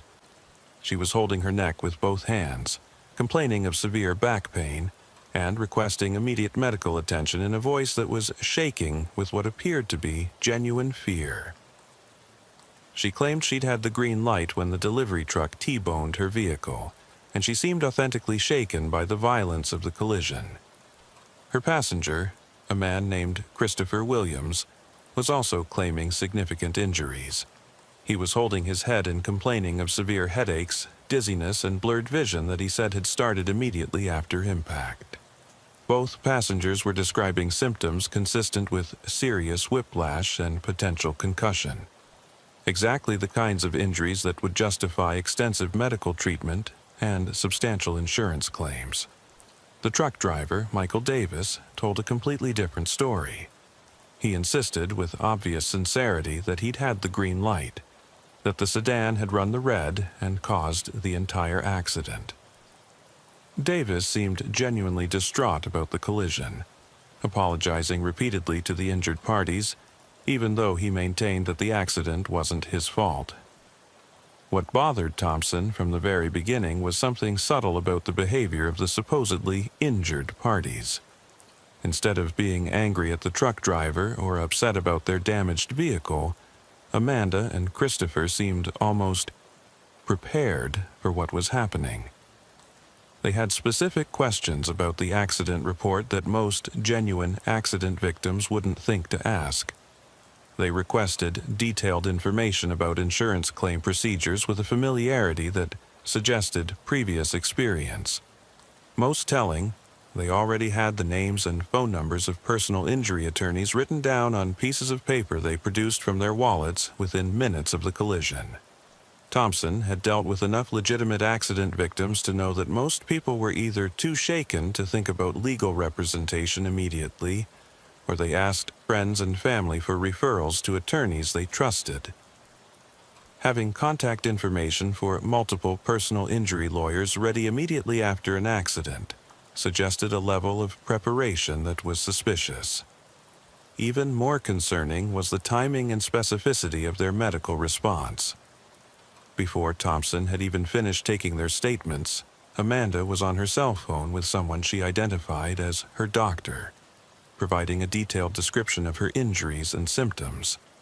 She was scheduling an immediate appointment at a clinic in Crown Heights, and she seemed to know exactly what kinds of tests and treatments she would need. Christopher was making similar calls, speaking with medical providers about specific diagnostic procedures and treatment protocols with a familiarity that suggested this wasn't his first experience with accident-related injuries. Most genuine accident victims Thompson had encountered were either too shocked to think about medical care immediately, or they went to emergency rooms and let medical professionals determine what treatment was needed. The damaged vehicles told their own story, and it wasn't entirely consistent with the accounts provided by the drivers. Thompson had investigated hundreds of traffic accidents during his career, and he'd developed an instinct for distinguishing between genuine collision damage and damage that might have been staged, enhanced, or misrepresented. The sedan's damage looked slightly wrong for a vehicle that had been T-boned at the speed the drivers claimed. The impact patterns were too clean, too localized to specific areas of the vehicle, without the chaotic secondary damage that typically resulted from high-speed collisions. Most T-bone accidents created complex damage patterns as vehicles spun, rolled, or collided with other objects after the initial impact. More suspicious was the condition of the delivery truck. For a vehicle that had allegedly caused such a severe accident, resulting in serious injuries to two people, the truck showed remarkably minimal damage. A few dents and scratches on the front bumper and side panel, but nothing that suggested the kind of high-speed impact that would cause the whiplash and head injuries that Amanda and Christopher were claiming. Thompson had seen enough legitimate accidents to know that the physics didn't match the claimed injuries. Either the collision had been much less severe than the participants were claiming, or the damage had been minimized somehow to make the truck driver appear less at fault while maximizing the apparent injuries to the sedan's occupants. He made detailed notes about the inconsistencies, took extensive photographs of the accident scene and all the vehicles involved, and requested that both damaged vehicles be towed to the police impound lot for further examination. Most insurance fraud attempts turned out to be relatively small-scale scams run by desperate people looking for quick money, but something about this particular accident felt more organized and professional. The first major red flag emerged when Thompson tried to verify the insurance information provided by the drivers. Amanda Roberts had given him a policy card for a company called Tri-State Mutual Insurance, but when he called the customer service number on the card, he reached a disconnected voicemail system. The physical address listed on the insurance card led to a vacant office building in Queens that had been empty for over a year, according to the building management company. Christopher Williams' insurance information had similar problems. The company name on his card matched a legitimate insurance provider, but the policy number didn't correspond to any active policies in their system. When Thompson called the insurance company directly and spoke with a fraud investigator, they confirmed that the policy number had been altered and that they had no record of Christopher Williams as a current or former policyholder. Even more concerning was Michael Davis, the truck driver who initially seemed like an innocent victim of a red light runner. His insurance information checked out, and his employer confirmed that he was a legitimate employee with a clean driving record. But when Thompson spoke with Davis's supervisor at Metropolitan Transport, he learned some disturbing details about Davis's recent employment history. Davis had been involved in 3 other traffic accidents over the past 8 months, all of them following remarkably similar patterns. In each case, Davis had been driving his delivery truck when another vehicle had allegedly caused an accident by running a red light or making an illegal turn. In each case, the other vehicle's occupants had claimed serious injuries requiring extensive medical treatment. In each case, the insurance companies had settled the claims quickly and quietly rather than fighting them in court. Thompson was beginning to suspect that Michael Davis wasn't an innocent truck driver who'd been unlucky enough to encounter multiple reckless drivers. He was starting to look like a key player in a coordinated insurance fraud scheme that used his commercial vehicle and high-coverage insurance policy to generate substantial fraudulent claims. The medical records painted an even more disturbing picture. Amanda Roberts and Christopher Williams had both been treated at a clinic in Crown Heights called Brooklyn Medical Associates, which specialized in accident-related injuries and rehabilitation services. The clinic was owned and operated by a doctor named Thomas Anderson, who had built a thriving practice treating victims of traffic accidents, workplace injuries, and other trauma-related conditions. When Thompson visited Brooklyn Medical Associates to gather information about the treatment provided to Amanda and Christopher, he found a busy operation with a steady stream of patients who all seemed to be suffering from remarkably similar injuries. The waiting room was filled with people complaining of neck pain, back problems, headaches, and other symptoms that were difficult to verify objectively but that could justify months of expensive treatment programs. Dr. Anderson was smooth and professional when Thompson interviewed him, but evasive when asked direct questions about his treatment protocols and his relationships with personal injury attorneys in the area. Anderson claimed that the high number of accident victims he treated was simply the result of his clinic's reputation for excellent care and successful outcomes. But Thompson noticed that virtually all of the patients in the waiting room were young, healthy-looking people who showed no obvious signs of serious injury or disability. The financial records for Brooklyn Medical Associates told a more troubling story. Over the past 2 years, the clinic had filed insurance claims totaling over $4 million for accident-related treatments. The claims were consistently for injuries that required long-term physical therapy, multiple diagnostic tests, and expensive procedures that generated substantial billing, but didn't require hospital admissions or surgical interventions that would create permanent medical records.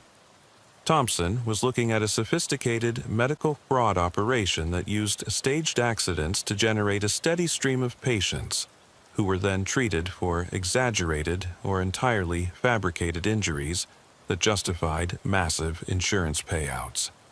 But the scale and organization of the scheme suggested something much larger than a single corrupt doctor working with a few desperate patients. His investigation expanded when he discovered that Amanda Roberts and Christopher Williams had extensive histories of involvement in similar accidents over the past 2 years.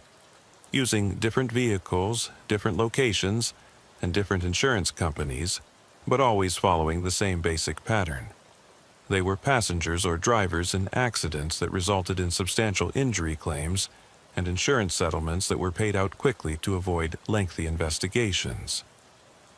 Amanda Roberts alone had been involved in 9 separate traffic accidents over the past 20 months, collecting insurance settlements and medical payments totaling over $300,000.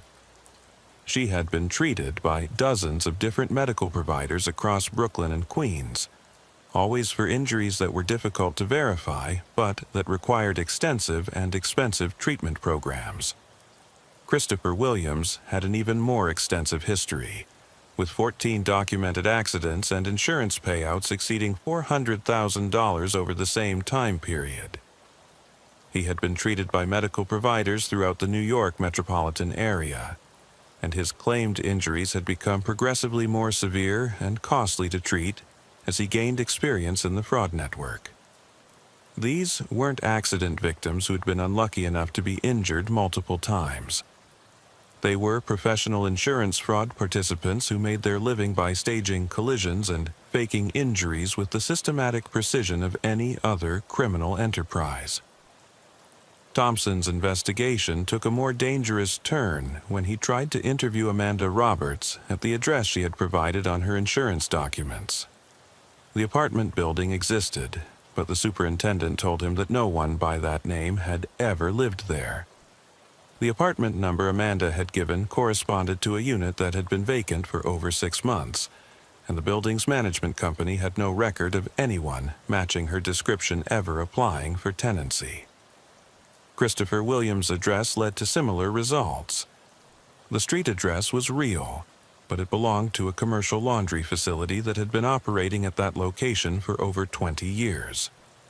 No residential units, no tenants, no record of anyone named Christopher Williams ever having any connection to the property. Both accident participants had provided completely false identification and had disappeared immediately after giving their statements to Thompson. They had vanished so thoroughly that he was beginning to wonder if Amanda Roberts and Christopher Williams were even their real names, or if they were using sophisticated false identities as part of their participation in the fraud network. But Thompson had one solid lead left: Michael Davis, the truck driver who appeared to be a central figure in multiple staged accidents over the past several months. Davis worked for Metropolitan Transport, a legitimate delivery company that operated out of a warehouse complex in Sunset Park.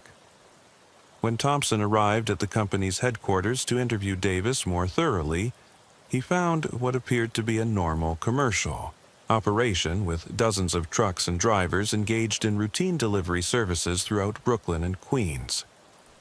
Davis himself was more cooperative than Thompson had expected, agreeing to a detailed interview and seeming genuinely concerned about the accusations that were being made against him.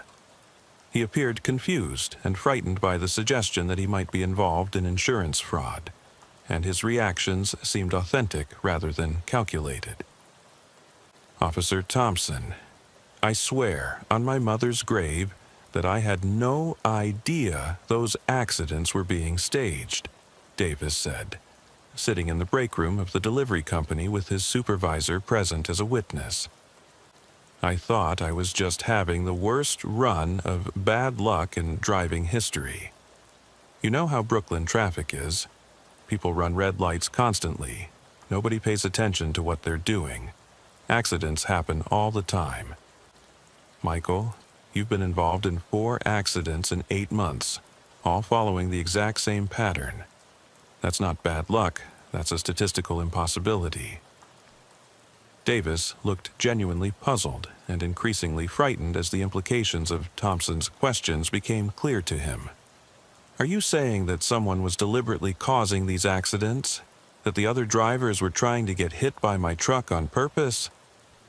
Thompson studied Davis's face and body language carefully throughout their conversation. Either the man was an exceptionally talented actor, or he was genuinely unaware of his role in the insurance fraud scheme. His confusion seemed authentic, and his fear appeared to be the result of realizing he'd been used and manipulated rather than the fear of someone who was about to be caught committing deliberate crimes. Michael, I need you to think very carefully about your accidents. Were there any similarities in how they happened? Any patterns you might have noticed that seemed unusual? Davis was quiet for several minutes, clearly thinking through the events that had shaped his recent experiences. Actually, now that you mention it, there were some strange things that I didn't think much about at the time. In every accident, the other drivers seemed to know exactly what to do after the collision, who to call, which medical facilities to go to, which lawyers to contact, like they'd been through the process before and knew all the steps. What else struck you as unusual? The accidents all happened in the same general area of Brooklyn, within a few miles of each other. Different streets and intersections, but all in neighborhoods where I was making regular delivery runs. At the time, I thought it was just coincidence because that's where I spend most of my driving time, but now it seems like maybe someone was studying my roads. Thompson felt pieces of the puzzle starting to come together in his mind. The accidents weren't random events that happened to involve the same truck driver. They were carefully orchestrated operations that took place in specific locations where the participants could control the timing, circumstances, and aftermath of the collisions. Michael, the other drivers in your accidents, did they seem genuinely injured, or was there anything about their behavior that seemed unusual? That's another thing that struck me as odd. Most people who get hurt in car accidents are either really shaken up or really angry, right? But these people seemed almost businesslike about the whole thing. They were focused on documenting everything, getting contact information, making sure all the paperwork was filled out correctly. It was like they were treating the accident as a business transaction rather than a traumatic experience. Davis's observations confirmed Thompson's suspicions that the accidents had been staged by people with extensive experience in insurance fraud. The participants knew exactly how to maximize their claims while minimizing the evidence that might suggest fraud, and they had practiced their responses to the point where they could execute them smoothly, even immediately after a supposedly traumatic collision. Michael, I believe you when you say you didn't know these accidents were staged, but I need your help to understand how this network operates and who's running it. If you cooperate with the investigation, I can make sure you're treated as a victim rather than a perpetrator. Davis agreed immediately to help Thompson uncover the fraud network, providing detailed information about each accident and helping to identify patterns that weren't obvious from the official reports alone. What emerged from their extended conversations was a picture of a sophisticated criminal organization that had been operating for years, generating millions of dollars in fraudulent insurance claims through a combination of staged accidents, corrupt medical providers, and unethical legal representation. The network operated with the efficiency and organization of a legitimate business.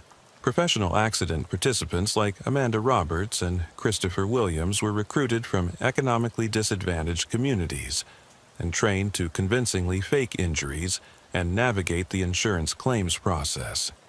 They were paid a few $1,000s for each staged accident they participated in, which represented substantial income for people who had limited opportunities for legitimate employment. Legitimate truck drivers like Michael Davis were targeted and manipulated because their commercial vehicle insurance policies had high coverage limits that made them attractive targets for large settlements. The network's organizers studied driver routes and schedules to identify optimal locations and timing for staged accidents, then used their trained participants to execute collisions that would appear accidental to responding police officers and insurance investigators. Medical providers like Dr. Thomas Anderson were recruited to provide unnecessary treatments and inflated billing that justified the insurance claims. These corrupt doctors performed expensive diagnostic tests that weren't medically necessary, prescribed extended treatment programs that didn't improve patient outcomes, and documented symptoms and disabilities that didn't actually exist. Personal injury attorneys completed the fraud network by taking accident cases on contingency, filing lawsuits against insurance companies, and negotiating settlements that were based on fabricated or exaggerated injuries. These lawyers collected substantial fees when insurance companies chose to settle questionable claims rather than spending even more money fighting them in court. But as Thompson dug deeper into the network's operations, he discovered that the organization had a much darker side than simple financial fraud. The people running the scheme used systematic intimidation and violence to maintain control over participants and silence anyone who threatened to expose the operation. This became clear when Thompson tried to interview other truck drivers who had been involved in similar suspicious accidents over the past 2 years. Several drivers told him they had received explicit threats of physical violence if they cooperated with police investigations or spoke with insurance company fraud investigators. One driver, a man named David Johnson, had been hospitalized after being severely beaten by unknown assailants who warned him to keep quiet about his accident experiences. Another driver, a woman named Jennifer Martinez, had received death threats against her family after she began questioning whether some of her accidents had been legitimate. Someone had called her at home repeatedly, describing her children's daily routines in detail, and warning her that accidents could happen to family members if she continued asking inconvenient questions about her collision experiences. Thompson realized he wasn't just investigating insurance fraud. He was dealing with a violent criminal organization that used systematic terror tactics to protect a multi-million-dollar operation. The stakes were much higher than he had initially understood, and the people running the network were prepared to seriously hurt or kill anyone who threatened their profits. The investigation took an even more dangerous turn when Thompson tried to examine the physical evidence from the staged accidents. When he went to the police impound lot to inspect Amanda Roberts' sedan, he discovered that the vehicle had been removed without authorization, despite his explicit instructions that it was being held as evidence in an active investigation. The paperwork showed that the car had been released to a towing company called Metropolitan Recovery Services. But when Thompson tried to contact that company, he found that it didn't exist. The business license was fake, the address was a vacant lot, and the authorization forms had been forged using stolen police department letterhead and signatures. Someone with detailed knowledge of police procedures and access to official documentation had stolen evidence from an active investigation.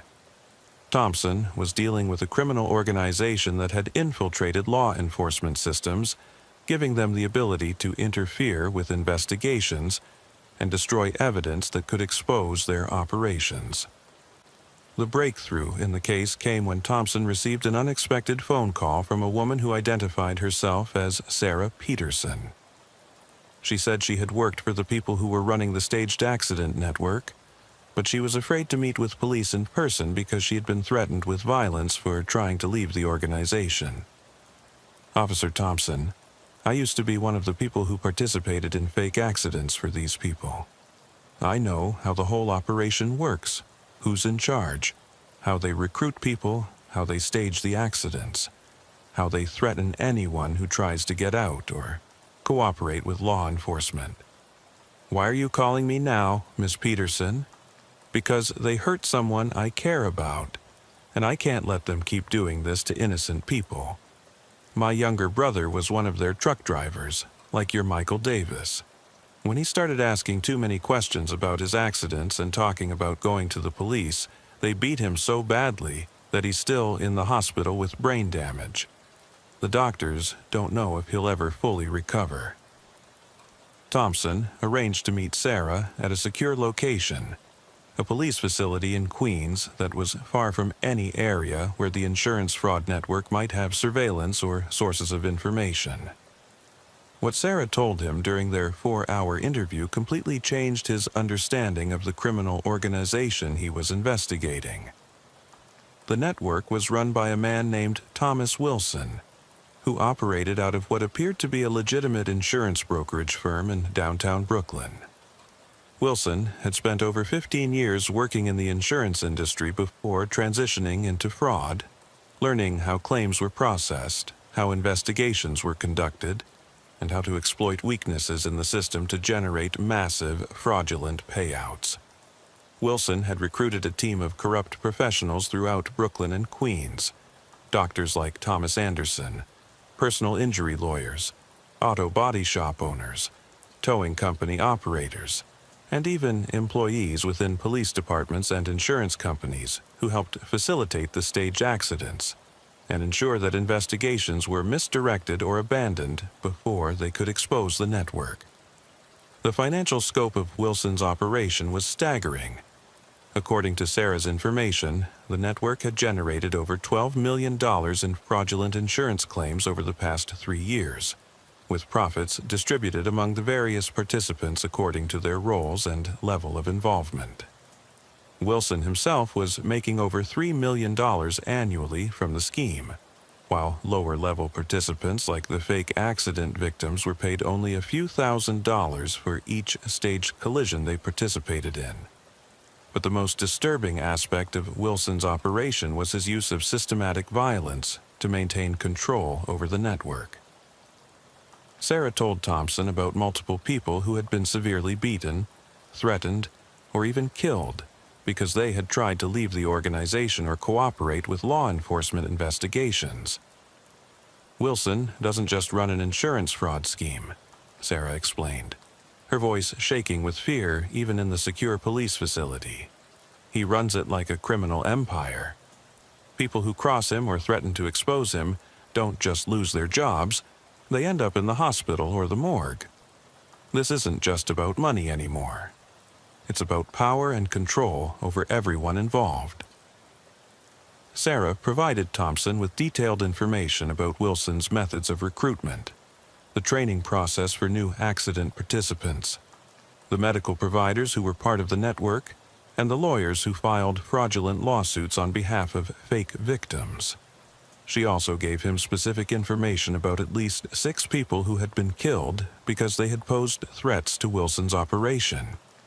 The victims included former participants who had tried to leave the organization, insurance investigators who had gotten too close to discovering the truth, and even some of Wilson's own associates who he suspected of cooperating with law enforcement. The murders had been carried out by professional criminals who specialized in making deaths appear accidental or coincidental, using methods that rarely attracted police attention or generated serious investigations. Working with federal authorities who had jurisdiction over insurance fraud crimes, Thompson began building a comprehensive case against Wilson's network. The FBI brought in agents who specialized in organized crime and financial fraud, providing resources and authority that local police couldn't access, including the ability to conduct extensive surveillance operations and financial investigations that would expose the full scope of Wilson's criminal enterprise.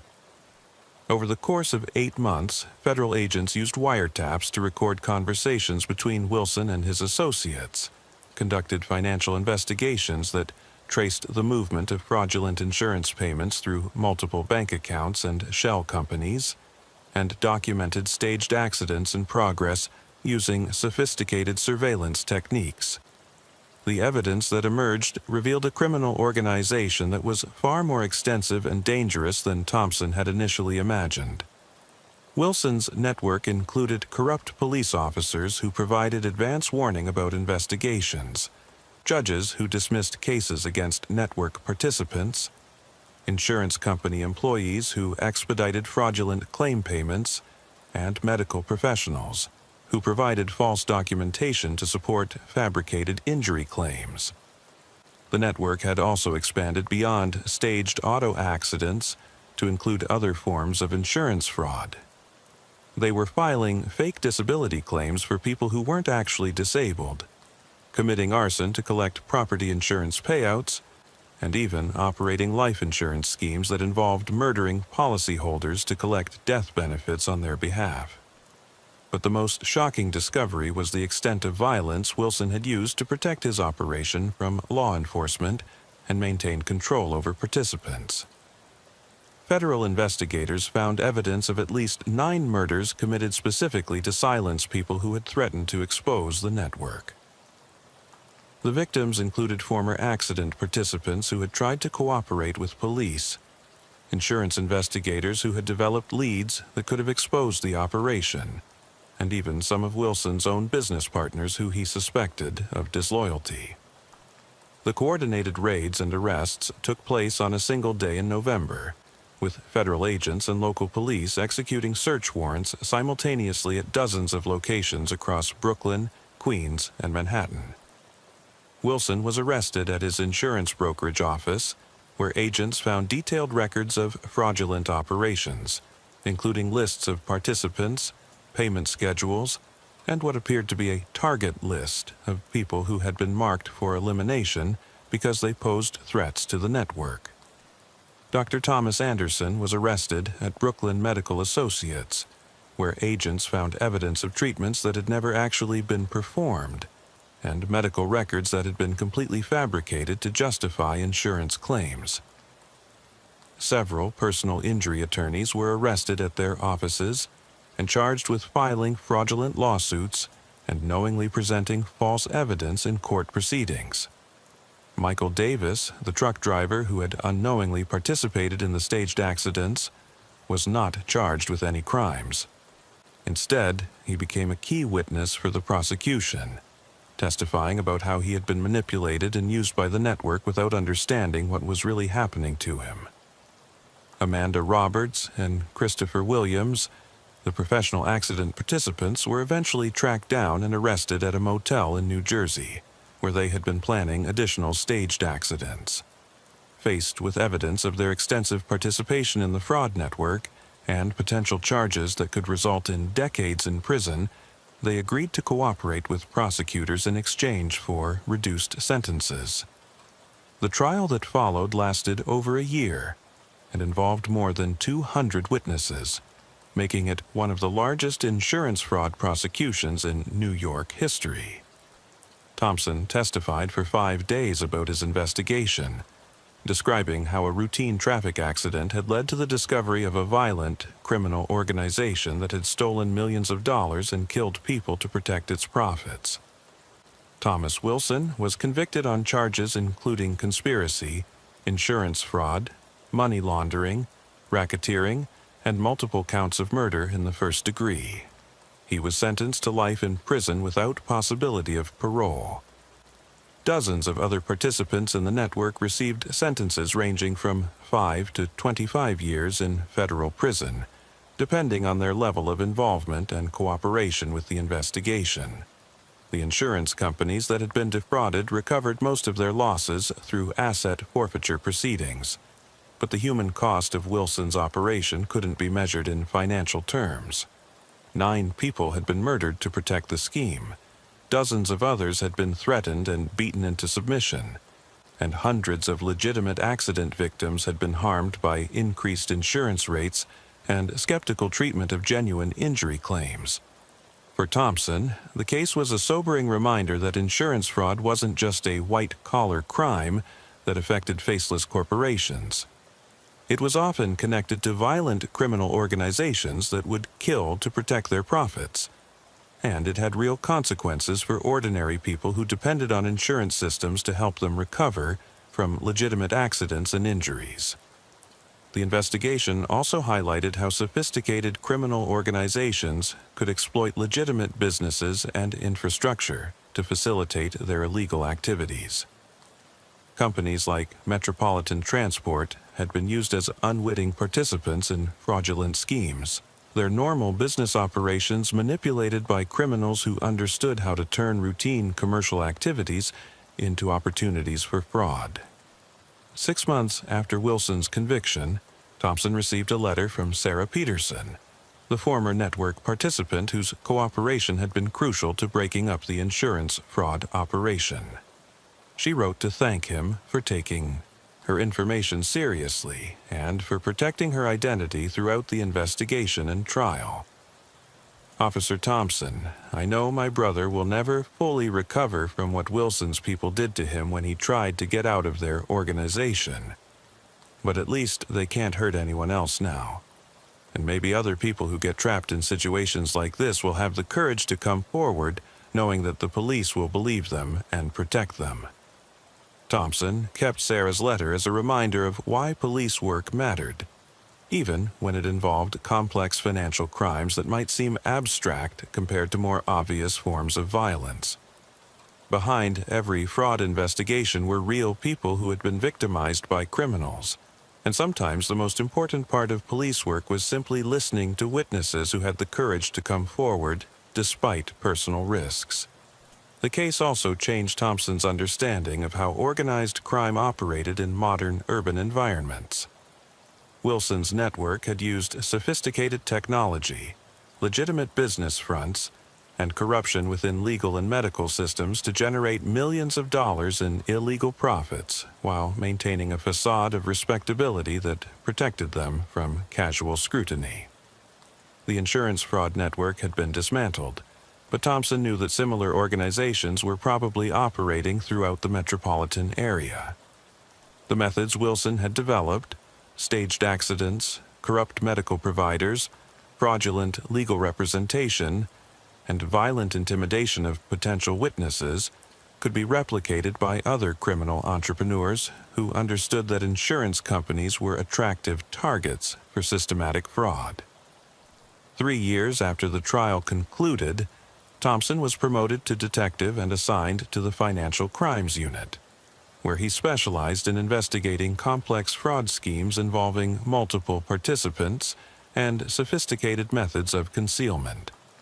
The skills he had developed during the Wilson investigation, patience, attention to financial details, and the ability to recognize patterns across multiple, seemingly unrelated incidents, served him well in cases involving money laundering, corporate fraud, and other crimes that required extensive documentation and analysis.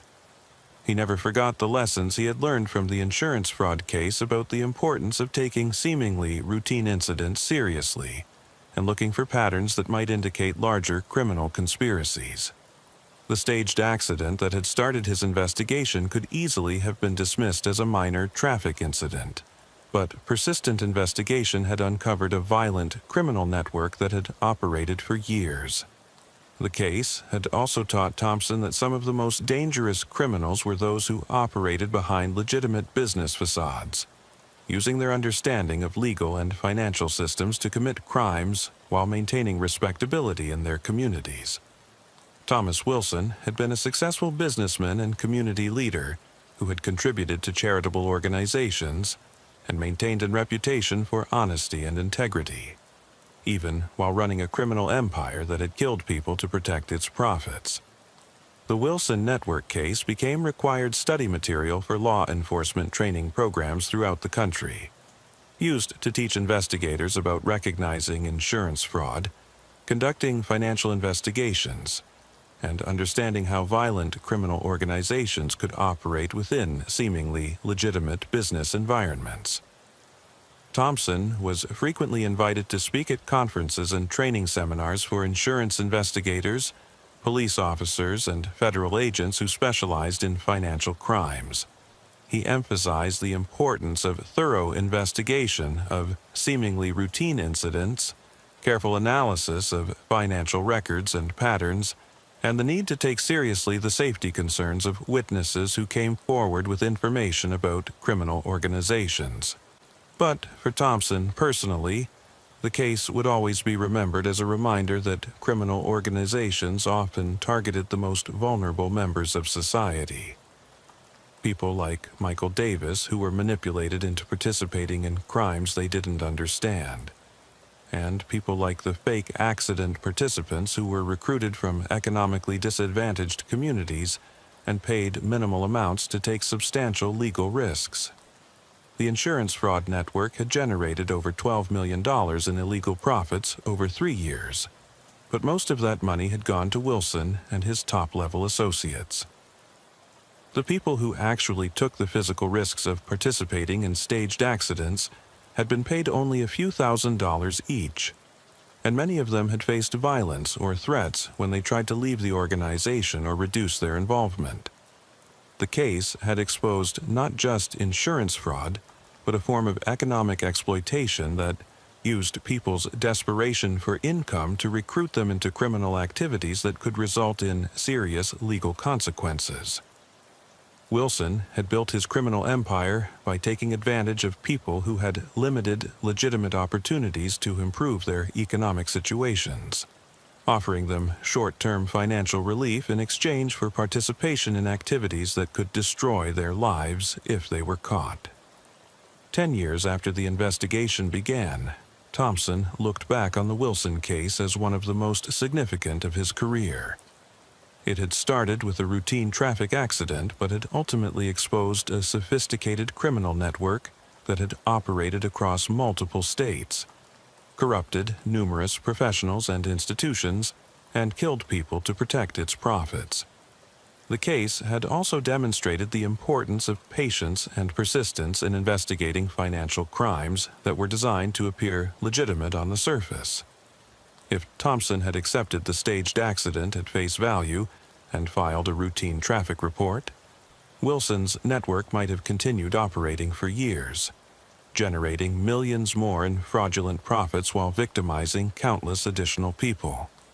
Sometimes, the most important police work involved recognizing that seemingly ordinary incidents might be part of larger criminal patterns, and being willing to invest the time and effort required to uncover the truth, even when it led into dangerous territory. The Wilson case had required months of investigation, cooperation with federal agencies, and personal risks for officers and witnesses who challenged a violent criminal organization. But the results had been worth the effort and risk. A sophisticated criminal network had been dismantled, violent criminals had been imprisoned, and systems had been put in place to prevent similar organizations from operating with impunity in the future.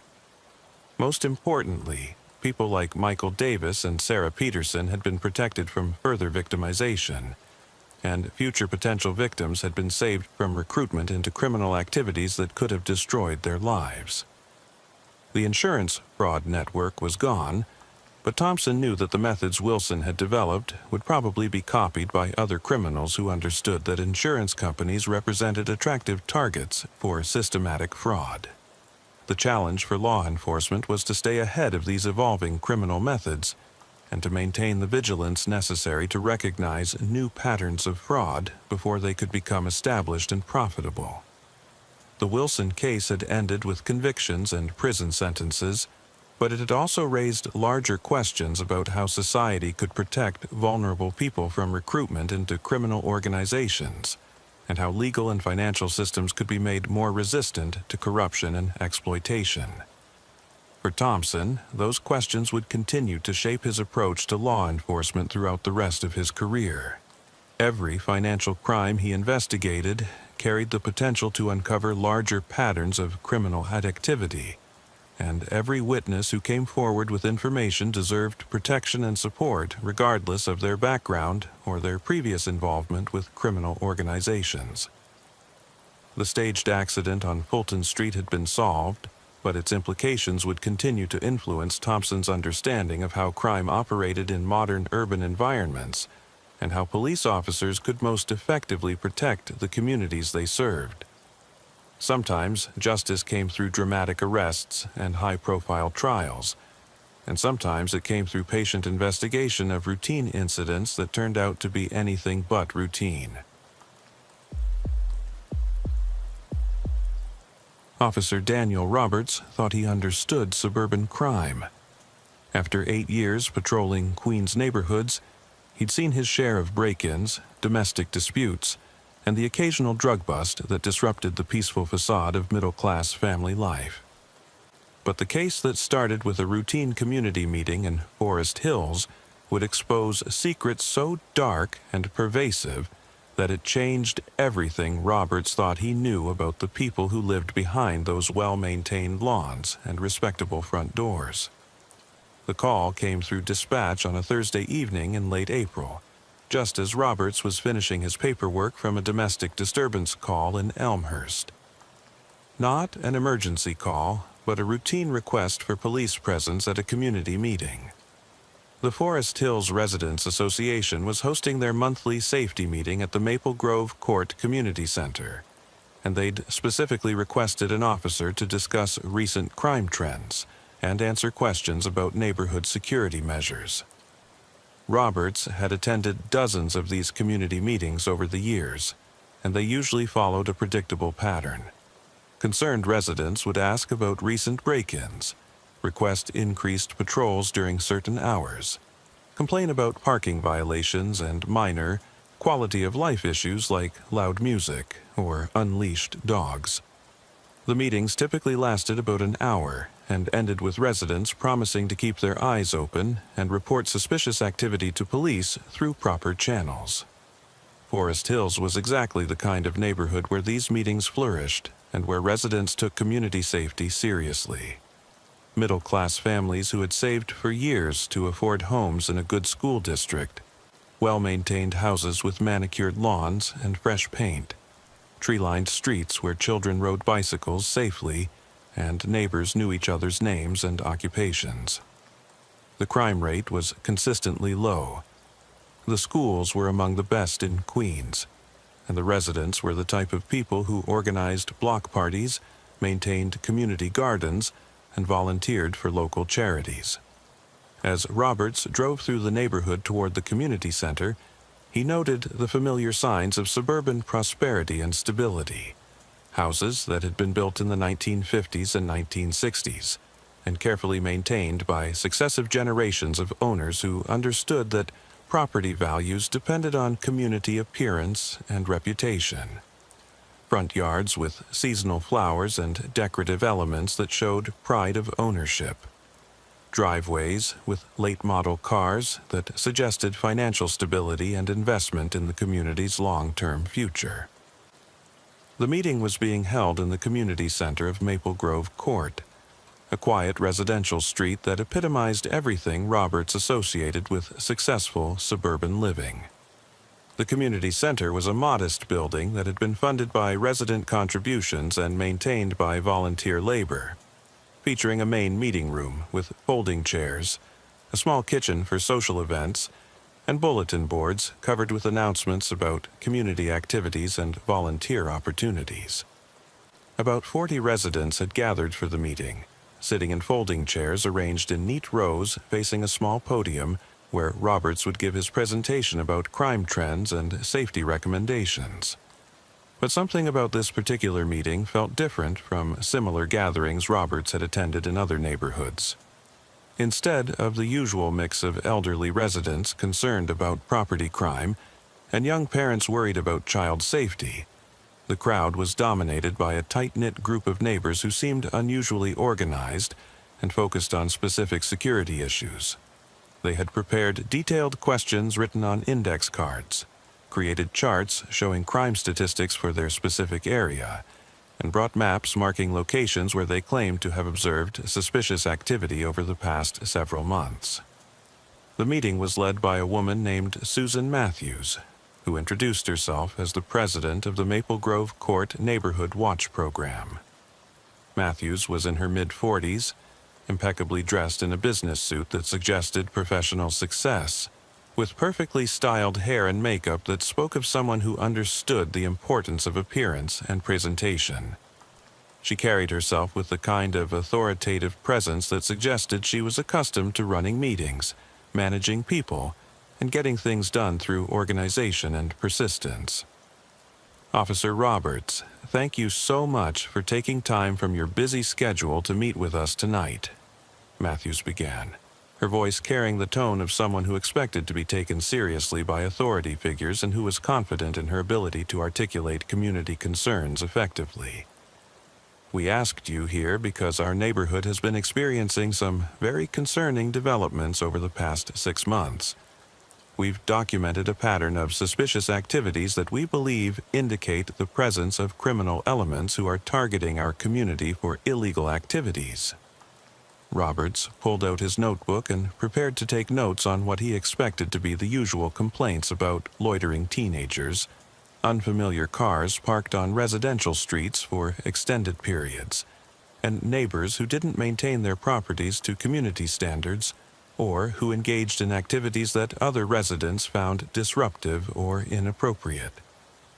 But what Matthews and her fellow residents described was far more organized and systematic than the typical neighborhood concerns Roberts usually encountered at these meetings. They had compiled detailed surveillance logs documenting the movements of specific individuals over periods of weeks and months, assembled photographic evidence of what they claimed were criminal activities, and even created audio recordings of conversations they alleged to have overheard while conducting their neighborhood watch activities in various locations throughout the area.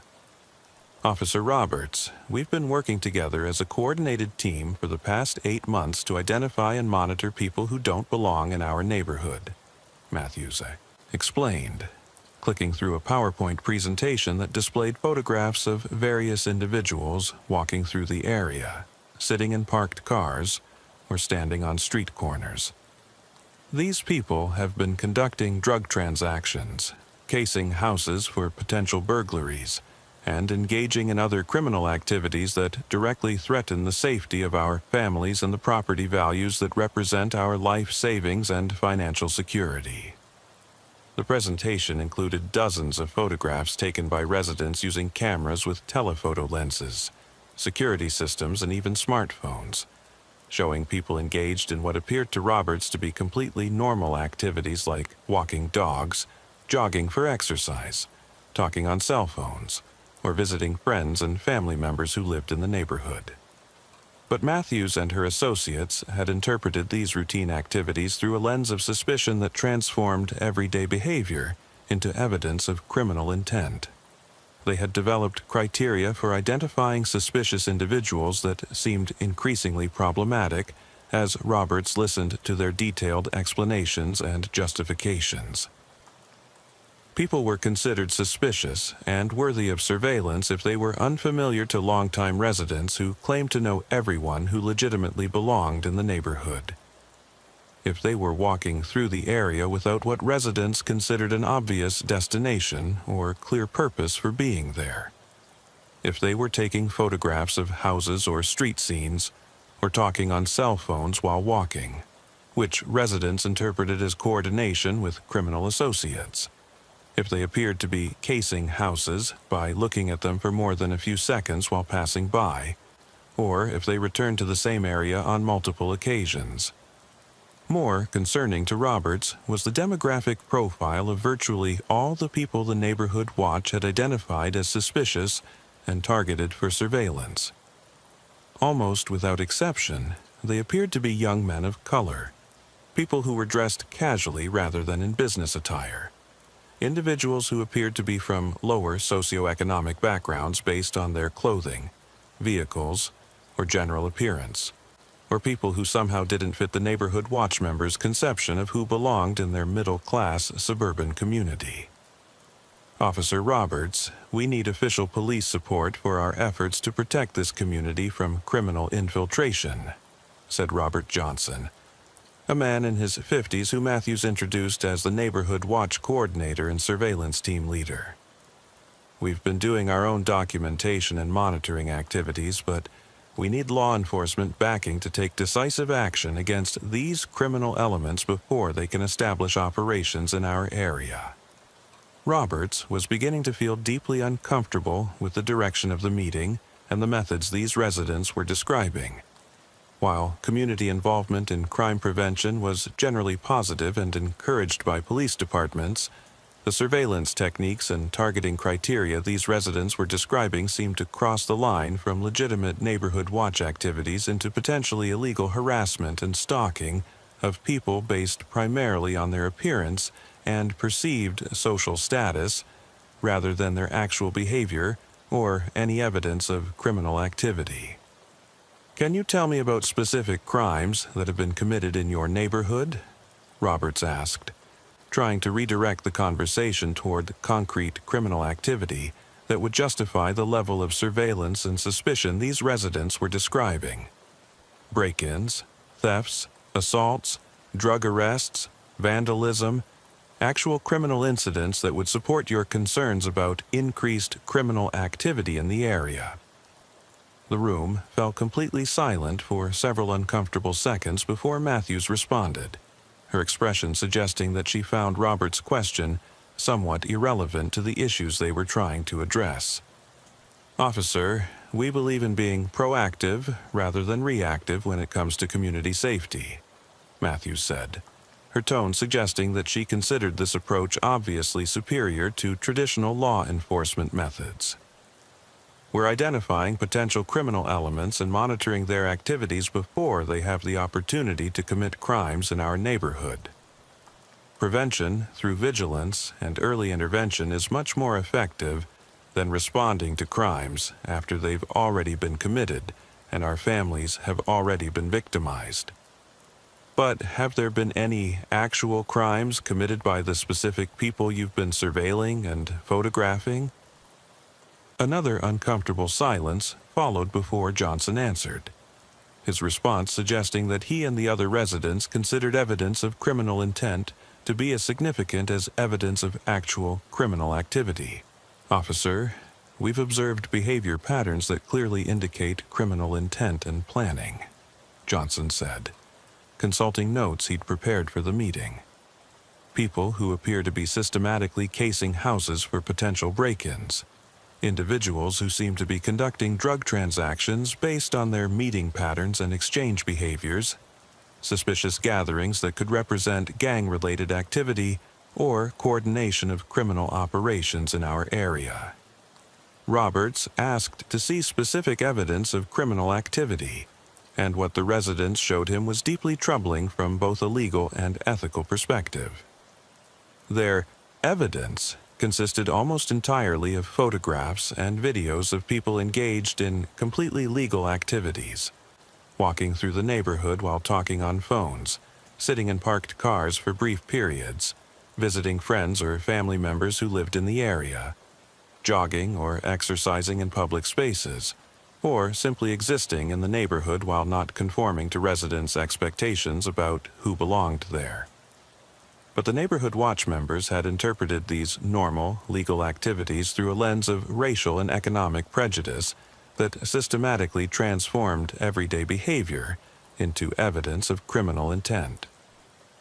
A young black man walking through the neighborhood while talking on his cell phone became a drug dealer coordinating transactions with criminal associates. A Hispanic family visiting relatives was characterized as potential gang members conducting surveillance for future criminal activity. An Asian college student waiting for a friend became someone casing houses for burglary opportunities. The surveillance materials also revealed that residents had been following people, recording their license plate numbers, documenting their daily routines, and sharing this information through social media groups and private communications networks that coordinated monitoring activities across multiple streets and blocks. Mr. Johnson, Ms. Matthews, I have to tell you that conducting surveillance of people who aren't committing crimes could potentially expose you to serious legal liability for harassment, stalking, and invasion of privacy," Roberts said, trying to convey the seriousness of the situation without immediately antagonizing people he might need to work with to resolve community problems. Effective neighborhood watch programs focus on reporting actual criminal activity to police rather than conducting ongoing surveillance of people based on their appearance or assumptions about their reasons for being in the neighborhood. Matthew's expression hardened noticeably at Robert's suggestion that their activities might be inappropriate or potentially illegal, and several other residents shifted uncomfortably in their chairs as if they hadn't considered the legal implications of their surveillance activities. "Officer Roberts, we have a fundamental right to protect our neighborhood and our families from criminal elements," Matthews replied, her voice taking on a defensive edge that suggested she had prepared for potential criticism of their methods. "If the police department isn't going to take proactive action against people who are clearly planning criminal activities in our community, then responsible residents have no choice but to take initiative ourselves to ensure community safety and property protection." The meeting continued for another hour and a half, with various residents sharing their observations and evidence of suspicious activity throughout the Forest Hills area. Roberts became increasingly concerned as he listened to their detailed descriptions of organized surveillance operations, direct confrontations with people they considered suspicious, coordination with what they described as like-minded residents in other Queens neighborhoods, and plans for escalating their activities if their current methods didn't succeed in deterring unwanted people from entering their area. What these people were describing wasn't a legitimate neighborhood watch program designed to support law enforcement efforts to prevent and solve crimes. It was systematic harassment of people based on racial and economic profiling, conducted under the rhetorical cover of community safety and property protection, but actually motivated by prejudice and a desire to control the demographic composition of their neighborhood. Roberts also noticed that several residents seemed uncomfortable with the direction the meeting was taking. A few older residents appeared troubled by some of the more aggressive surveillance activities being described, and he observed some people exchanging concerned glances when Matthews and Johnson discussed confronting suspicious individuals directly rather than simply reporting their observations to police. After the formal meeting ended, Roberts remained in the community center to speak, privately, with residents who had seemed hesitant to fully support the neighborhood watch program's more aggressive activities. One of them, an elderly man named William Davis who appeared to be in his 70s, approached Roberts hesitantly after most of the other attendees had left the building. "Officer Roberts, I've lived on Maple Grove Court for over 30 years, and I've never seen anything like what's been happening in our neighborhood over the past several months," Davis said, glancing around to make sure that Matthews and her core supporters weren't within listening distance. "What started as a legitimate neighborhood watch program has gradually turned into something much darker and more troubling than community safety." "What do you mean specifically, Mr. Davis?" Davis looked genuinely distressed as he described changes in the neighborhood's social dynamics over the past year. "Susan Matthews and her core group have been systematically pressuring other residents to participate in surveillance activities that go far beyond anything that could be considered normal neighborhood watch responsibilities. They're encouraging people to follow and photograph anyone they consider suspicious, to report on neighbors who don't fully support their activities, and to take confrontational actions that could easily escalate into serious legal problems or violence."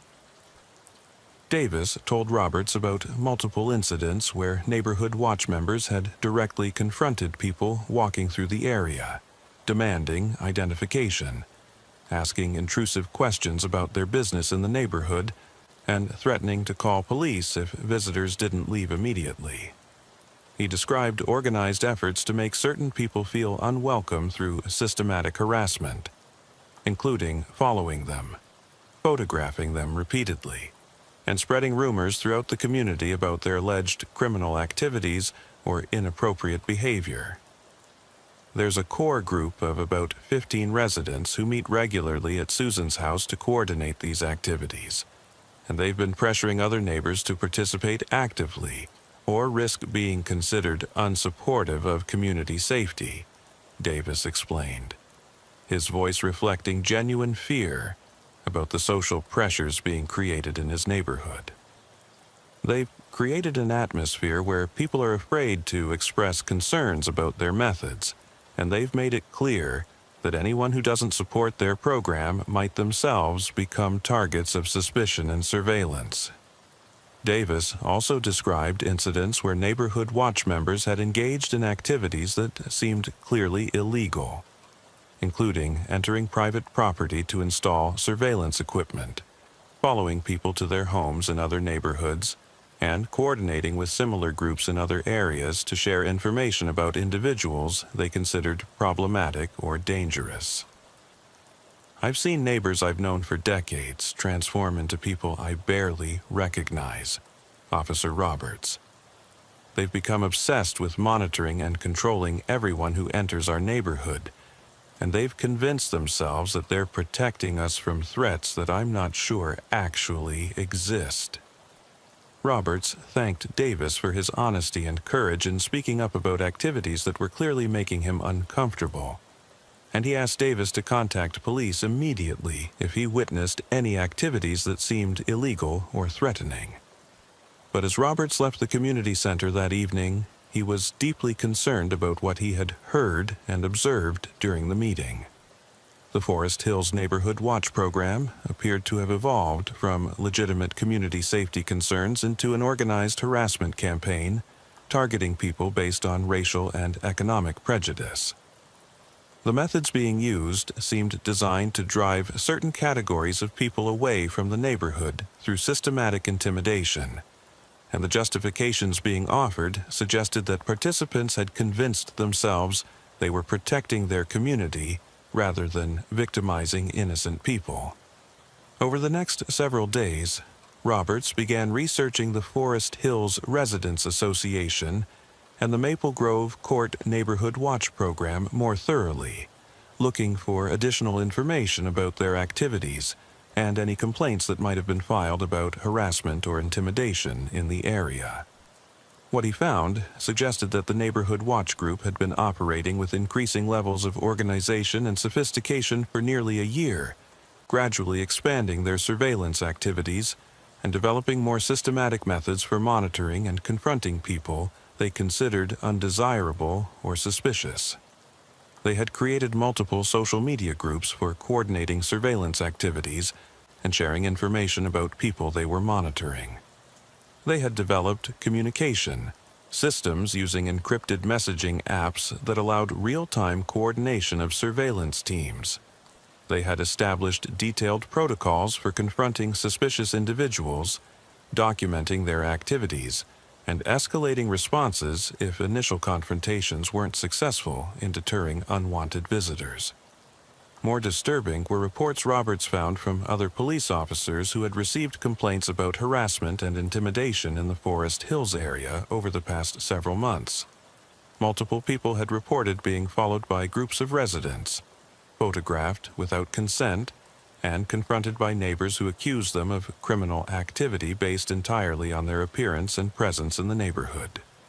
Roberts discovered that several formal complaints had been filed with the police department's Community Affairs Division, but most of them had been classified as minor disputes between neighbors rather than systematic harassment campaigns. The complaints had been handled individually rather than being analyzed as part of a pattern of organized intimidation activities. Roberts decided to conduct his own comprehensive investigation into the Neighborhood Watch Group's activities, starting with a thorough review of all police reports and civilian complaints from the Forest Hills area over the past year. He also began interviewing people who had been targeted by the group's surveillance and confrontation activities, looking for evidence of systematic harassment that might constitute criminal violations. What he found was a clear pattern of escalating tension and conflict that had begun shortly after Susan Matthews had organized the Neighborhood Watch program in the previous spring. Complaints about harassment, stalking, and intimidation had increased dramatically over the past 8 months, with dozens of reports describing residents confronting visitors, following people through the neighborhood, taking photographs without consent, and creating disturbances based on unfounded suspicions about criminal activity.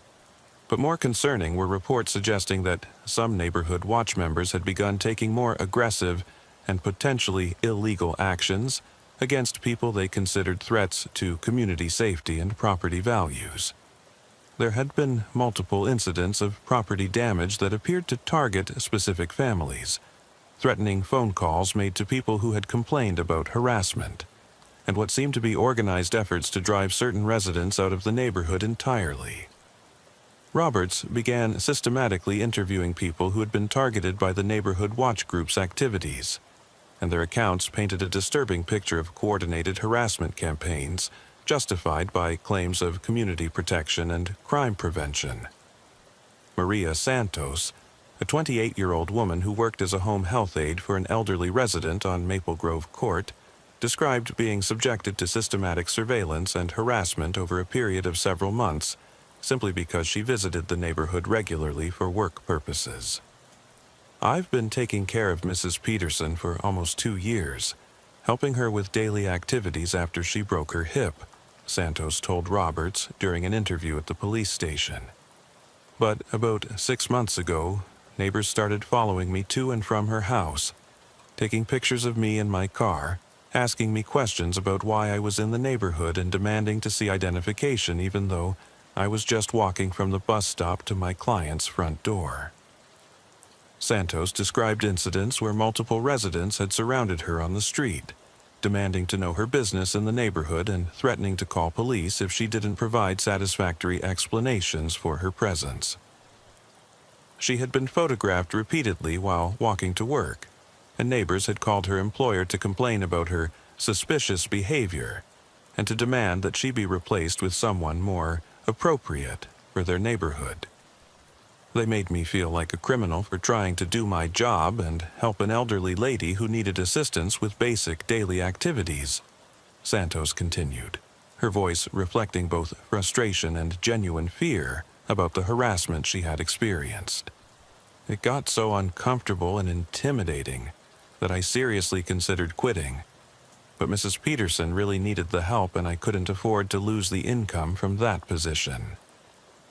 James Wilson, a 22-year-old black college student who had been visiting his girlfriend's family in the Forest Hills neighborhood, described being confronted by groups of residents who demanded identification and threatened to call police if he didn't leave the area immediately, even though he was simply walking to his girlfriend's house with flowers he had purchased for her mother's birthday celebration.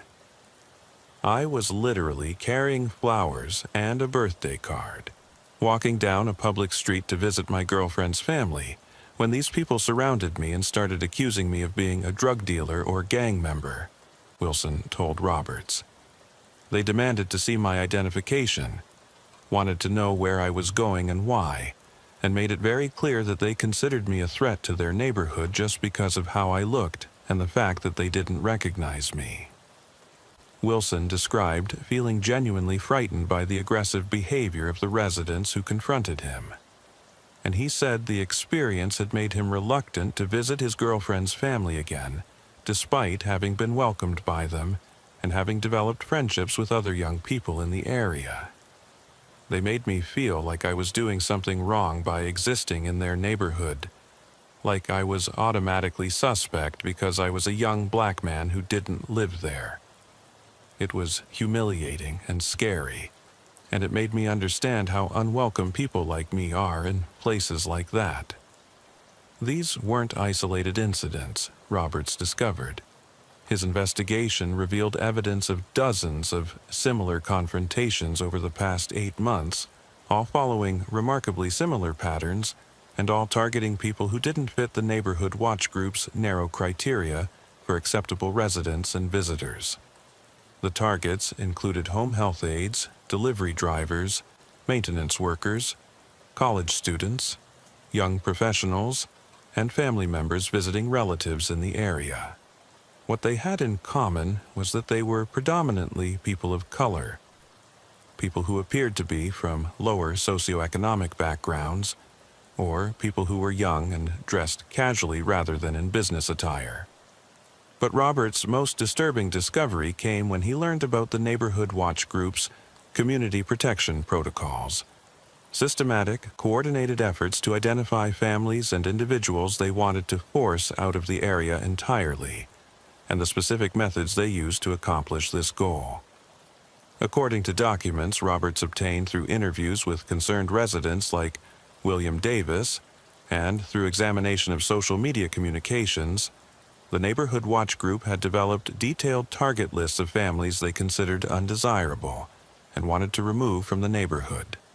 These problematic residents included families with teenage children who were considered disruptive or inappropriate, elderly people whose properties weren't maintained to community standards, renters rather than owners who were seen as transient and uncommitted to neighborhood values, and anyone who didn't participate in or actively support the neighborhood watch activities. The group's methods for removing unwanted residents were sophisticated, coordinated, and designed to avoid obvious legal liability while maximizing pressure on targeted families. They would file multiple, coordinated complaints with city agencies about property maintenance issues, noise violations, and zoning infractions, often exaggerating minor problems or reporting violations that didn't actually exist. They would report alleged criminal activity to police repeatedly, creating false documentation of problems that could be used to justify increased law enforcement attention and potential legal action against targeted residents. They would spread rumors and false information throughout the neighborhood about their targets, damaging reputations and creating social pressure for people to move away from the area. Most disturbingly, Roberts found evidence that Neighborhood Watch members had escalated to direct intimidation tactics when their other methods weren't successful in driving away unwanted residents. There were documented incidents of property vandalism targeting specific families, including damaged cars, graffiti, and destruction of lawn and garden areas. Anonymous threatening phone calls had been made to targeted residents, warning them that they weren't welcome in the neighborhood and should move somewhere more appropriate. There had been incidents of mail theft, harassment of children walking to and from school, and systematic efforts to interfere with targeted families' daily activities through various forms of sabotage and intimidation. The investigation took a much more serious turn when Roberts received a call from Detective Lisa Thompson at the Queens North Detective Squad. Thompson had been investigating what initially appeared to be a series of isolated hate crimes in the Forest Hills area, but she was beginning to suspect that some of the incidents might be connected to organized harassment activities rather than random acts of prejudice. Officer Roberts, I understand you've been looking into complaints about harassment and intimidation in the Forest Hills area, Thompson said when she called Roberts to discuss potential coordination of their investigations. I think we might be dealing with something much more serious and organized than just overzealous residents trying to protect their neighborhood from crime. Thompson had been investigating 5 separate incidents over the past 3 months that had initially appeared to be random hate crimes committed by individuals who might not even live in the Forest Hills area. A Hispanic family's car had been vandalized with racial slurs, spray painted on the windshield, and tires slashed. An elderly black man had found his front yard littered with garbage and threatening notes telling him he didn't belong in the neighborhood. A young Asian couple had received dozens of anonymous letters and phone calls telling them they weren't welcome and should move somewhere more appropriate for people like them. At first, these incidents had seemed unrelated, isolated acts of racism and hatred committed by individuals acting independently based on personal prejudices. But as Thompson conducted her investigation, she began to identify patterns and connections that suggested systematic planning and coordination rather than random acts of hatred by unconnected individuals. The timing of these hate crime incidents correlates almost perfectly with periods of increased neighborhood watch activity, Thompson explained to Roberts when they met to compare notes and coordinate their investigations. And witnesses have reported seeing groups of residents in the areas where these crimes occurred, both immediately before and after the incidents took place. Thompson had also discovered that the families targeted by hate crimes had all been previously identified as problematic or suspicious by the Maple Grove Court Neighborhood Watch Program. Their names appeared on surveillance lists and target lists that Neighborhood Watch members had shared through social media groups, encrypted messaging systems, and private communications networks. Roberts and Thompson decided to combine their investigations, pooling their knowledge of the Neighborhood Watch Group's activities with Thompson's expertise in investigating hate crimes, organized harassment campaigns, and conspiracy cases that involved multiple perpetrators working together to target specific victims. Working together over the next several weeks, they began to uncover evidence of a systematic campaign of intimidation, harassment, and violence that went far beyond legitimate community safety concerns and represented a coordinated effort to control the racial and economic composition of the Forest Hills neighborhood through illegal means. The scope and sophistication of the conspiracy became clear when Roberts and Thompson obtained court orders allowing them to examine the social media accounts, electronic communications, and digital records of key Neighborhood Watch members. What they found was extensive documentation of illegal activities, including detailed plans for harassment campaigns, coordination of property damage and vandalism, discussions about escalating tactics if their initial efforts weren't successful in forcing unwanted residents to leave the area.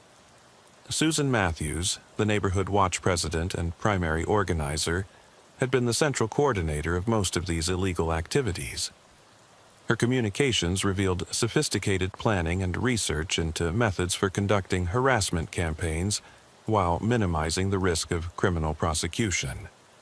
She had studied legal boundaries for community activism, researched techniques used by other groups to drive away unwanted residents, and developed detailed protocols for organized intimidation that were specifically designed to avoid obvious criminal liability while maximizing psychological pressure on targeted individuals and families.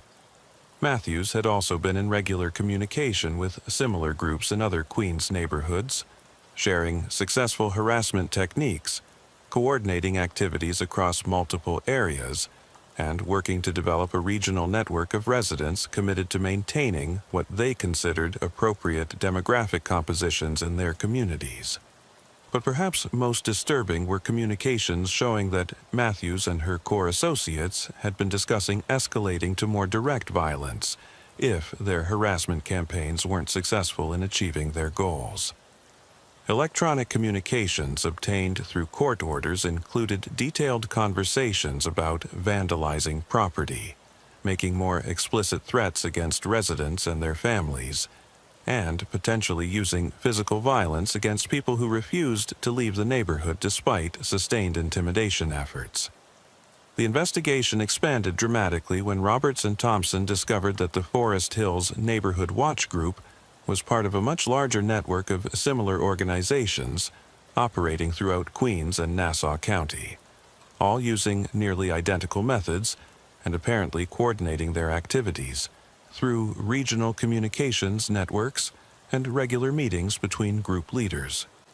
Working with federal authorities who had jurisdiction over civil rights violations, conspiracy cases, and organized criminal activities that crossed local boundaries, Roberts and Thompson began investigating these connected groups and building comprehensive cases against the network's leadership and most active participants.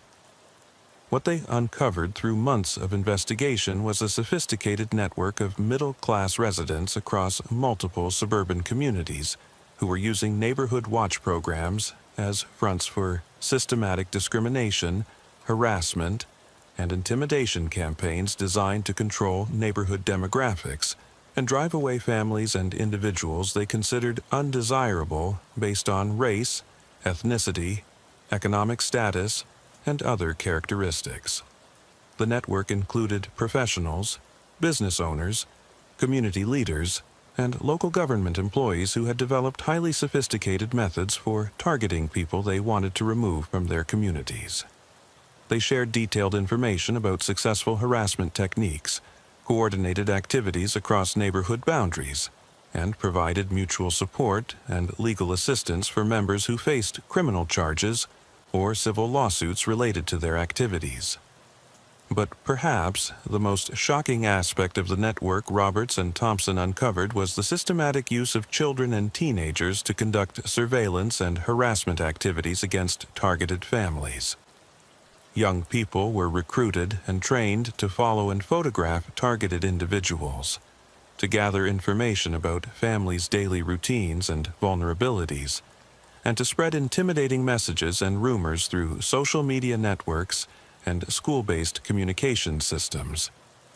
The children and teenagers involved in these activities often didn't fully understand the illegal nature of what they were doing or the potential harm they were causing to innocent people.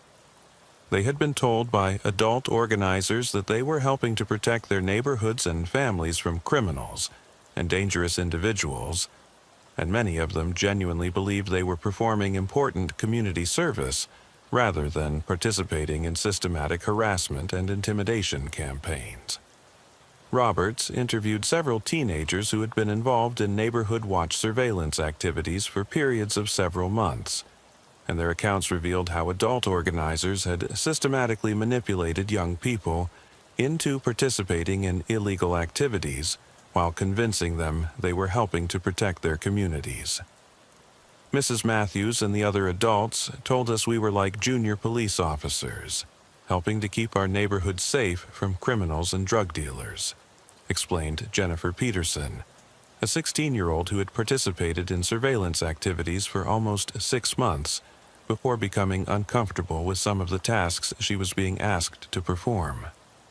They said the people we were watching and following were dangerous individuals who wanted to hurt our families and bring crime and violence to our area. Peterson described being given specific surveillance assignments, following particular individuals, photographing their activities, and documenting their daily routines, reporting on their movements and associations with other people. The adult organizers had made these activities seem exciting and important, while using the information gathered by teenagers to plan harassment campaigns and direct intimidation efforts against their targets. I didn't realize until much later that we were basically stalking innocent people and helping adults plan ways to hurt and intimidate them, Peterson continued, her voice reflecting genuine distress about her participation in activities she hadn't fully understood at the time. When I finally figured out what was really happening and how we were being used to harm people who hadn't done anything wrong, I felt sick about what I had been doing. The use of minors in organized harassment and intimidation activities added serious federal charges to the developing case against the neighborhood watch networks, including child endangerment, using minors to commit federal crimes, and conspiracy to violate civil rights laws through systematic intimidation and harassment. The FBI became actively involved in the investigation at this point, bringing substantial resources and specialized expertise in civil rights violations, organized conspiracy cases, and complex investigations involving multiple jurisdictions and dozens of participants. Federal agents began conducting comprehensive surveillance of the neighborhood watch networks, documenting their activities, communications, and coordination across different communities and building cases that would allow for prosecution of the entire conspiracy under federal civil rights laws. Over the course of 8 months, federal agents and local detectives documented extensive evidence of organized harassment, intimidation, and violence designed to drive targeted residents out of specific neighborhoods based on their race, ethnicity, economic status, and other protected characteristics. The evidence included thousands of electronic communications between network participants, surveillance photographs and videos showing harassment activities, financial records documenting coordination and funding of illegal activities, and testimony from dozens of victims who had been systematically targeted by the network's campaigns. The investigation also revealed that the neighborhood watch networks had been planning significant expansions of their operations, including recruitment of participants in Brooklyn and Manhattan neighborhoods, development of more sophisticated surveillance and harassment techniques, and coordination with similar organizations in other metropolitan areas across the United States. Communications between network leaders discussed creating regional and national networks that would share successful techniques for controlling neighborhood demographics, coordinate activities across multiple states, and provide legal and financial support for members who faced prosecution for their harassment and intimidation activities.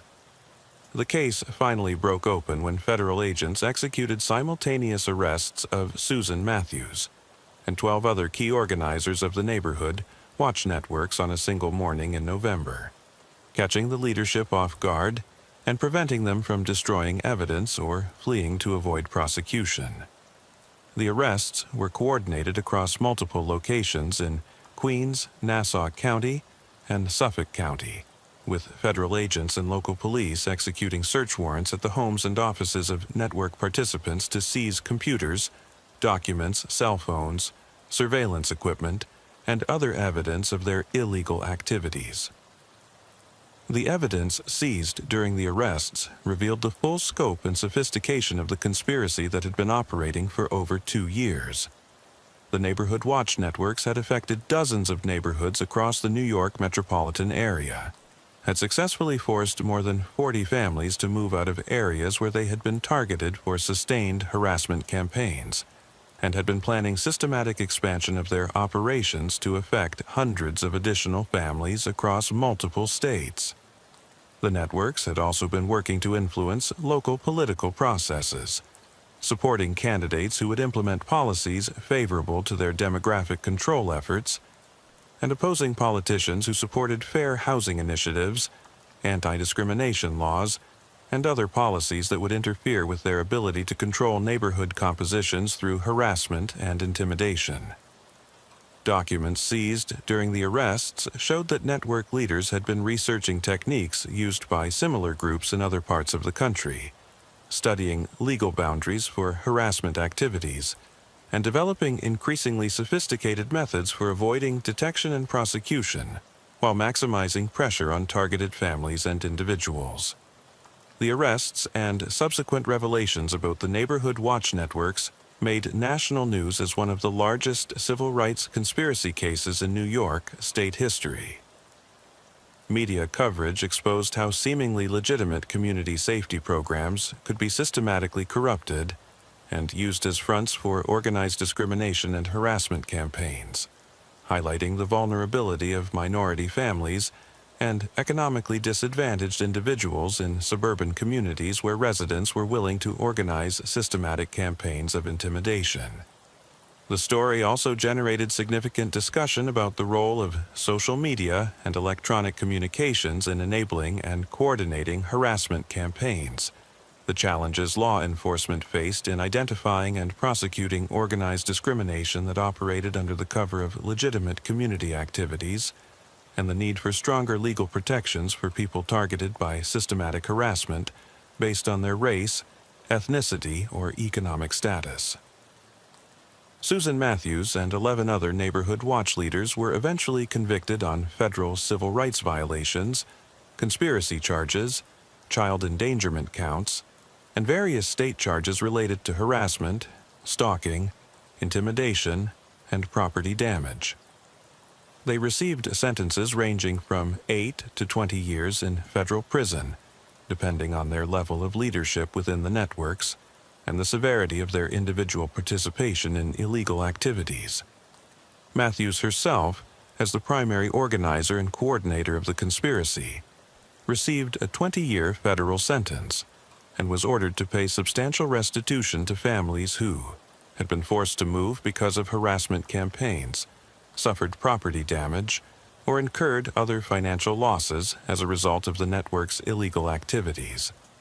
Dozens of other Neighborhood Watch participants were charged with various crimes related to harassment, intimidation, civil rights violations, and child endangerment. Some received shorter prison sentences, while others were sentenced to supervised probation, community service, and mandatory participation in educational programs designed to address the racial and ethnic prejudices that had motivated their criminal activities. The affected neighborhoods underwent significant changes in the aftermath of the arrests, convictions, and extensive media coverage of the conspiracy. Many residents who had been targeted by harassment campaigns chose to remain in their homes, supported by community organizations, legal advocacy groups, and local government programs that helped them recover from the psychological and financial trauma of systematic intimidation and harassment.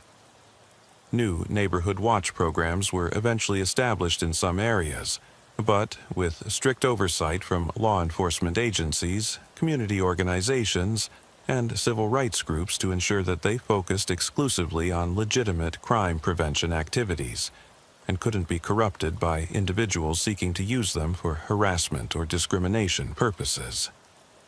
These new programs operated under detailed guidelines that prohibited surveillance of people engaged in legal activities, required reporting of suspicious activities through official police channels rather than direct confrontation, and included regular training about civil rights laws and appropriate boundaries for community safety activities. For Roberts, the Forest Hills case became a defining experience that shaped his understanding of how ordinary, apparently respectable people could be organized and motivated to participate in systematic criminal activities under the rhetorical cover of community protection and family safety. Many of the Neighborhood Watch participants had genuinely believed they were protecting their neighborhoods and families from criminal threats, but they had been led and manipulated by individuals who used those legitimate concerns to advance illegal agendas based on racial prejudice, economic discrimination, and desires to control neighborhood demographics through intimidation and violence. The investigation also demonstrated how sophisticated modern harassment campaigns could be, using social media platforms, encrypted communications, coordinated surveillance techniques, and systematic legal research to maximize their impact on targeted victims while minimizing the risk of criminal prosecution for perpetrators.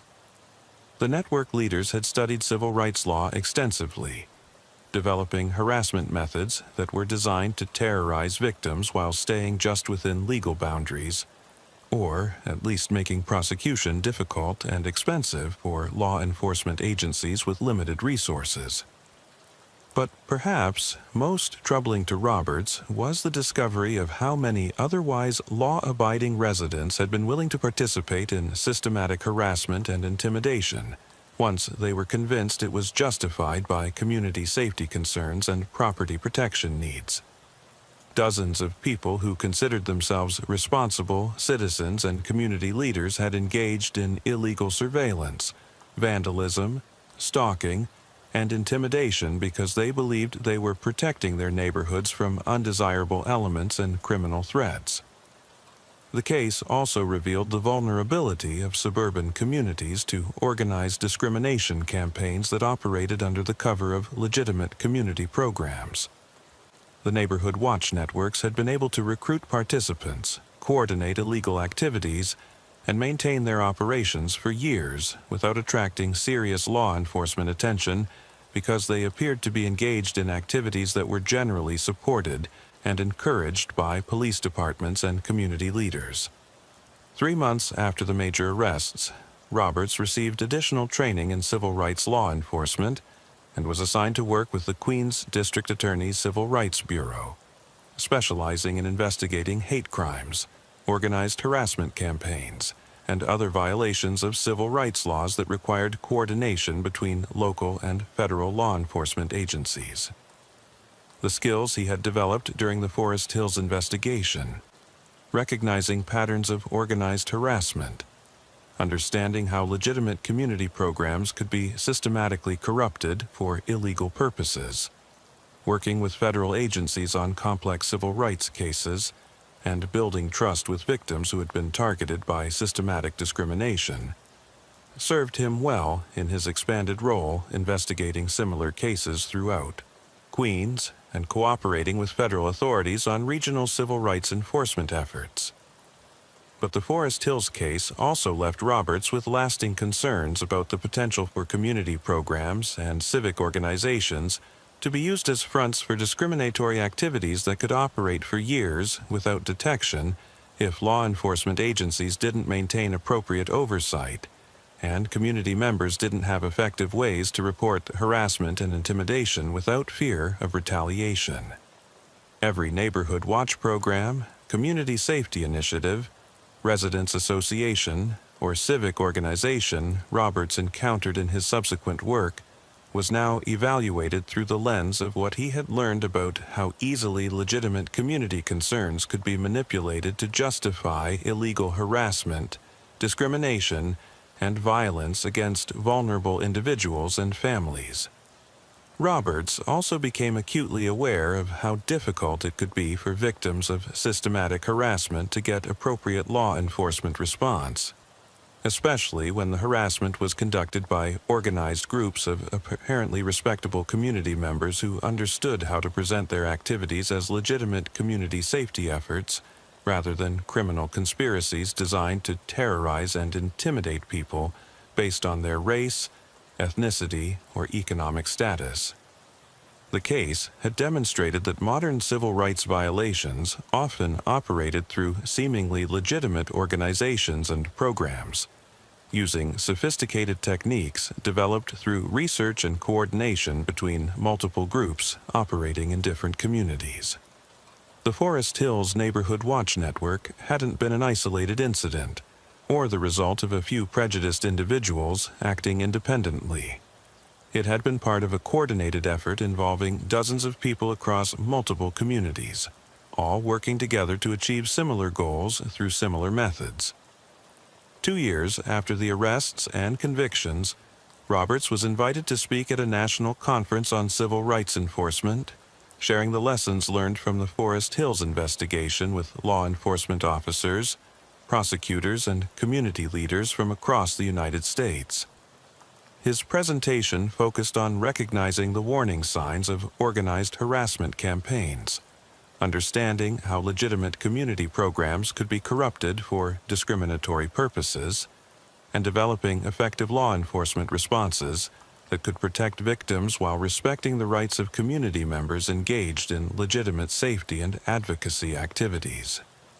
During his presentation, Roberts emphasized that the Forest Hills case had demonstrated the importance of taking seriously complaints from people who reported being targeted by harassment campaigns, even when those complaints initially seemed minor, or when the people making complaints were from communities that might be marginalized or ignored by law enforcement agencies, operating under resource constraints or institutional biases. Modern civil rights violations don't always announce themselves with obvious symbols or blatant acts of violence, Roberts told the conference audience.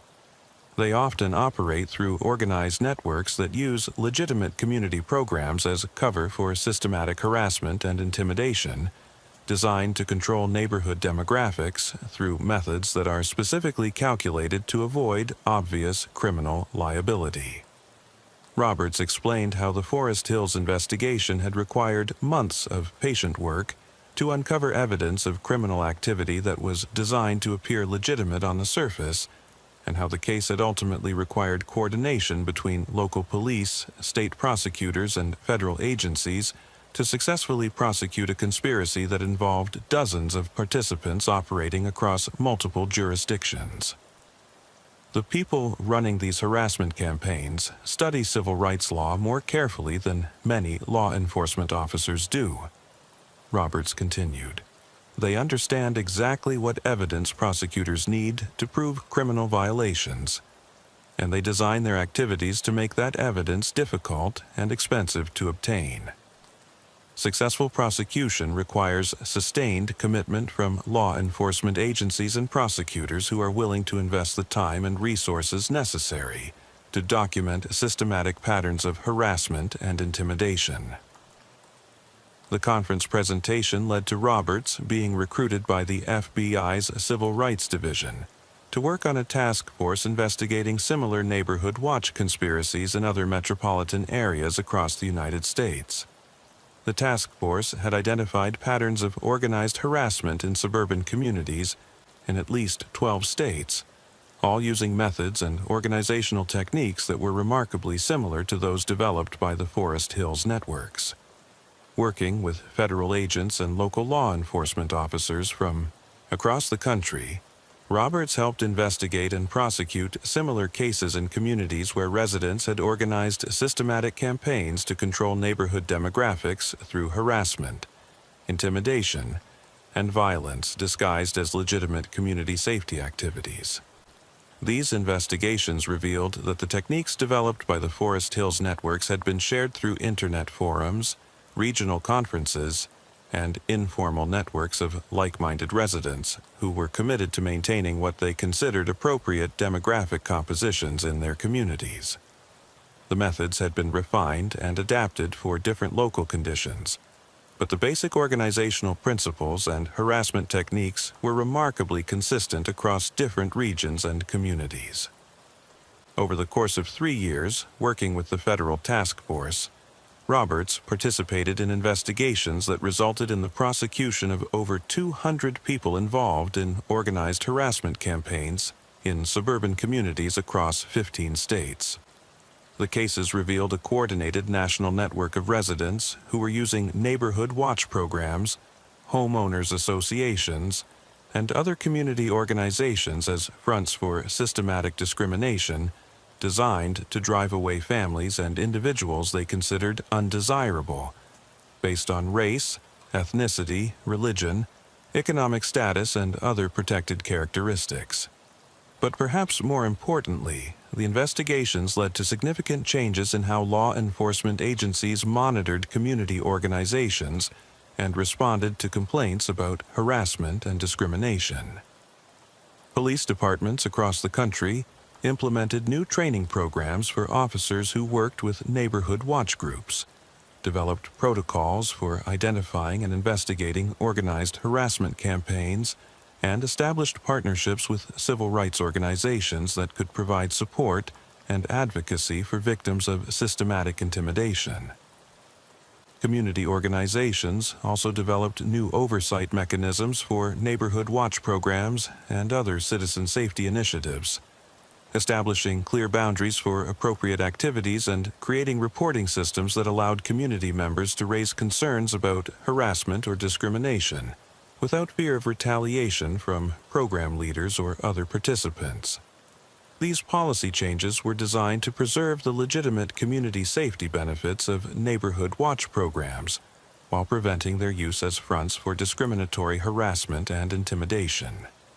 The goal was to maintain community involvement in crime prevention while ensuring that such programs couldn't be systematically corrupted by individuals who wanted to use them to advance illegal agendas based on prejudice and discrimination. 5 years after the original Forest Hills investigation, Roberts looked back on the case as the most significant of his law enforcement career.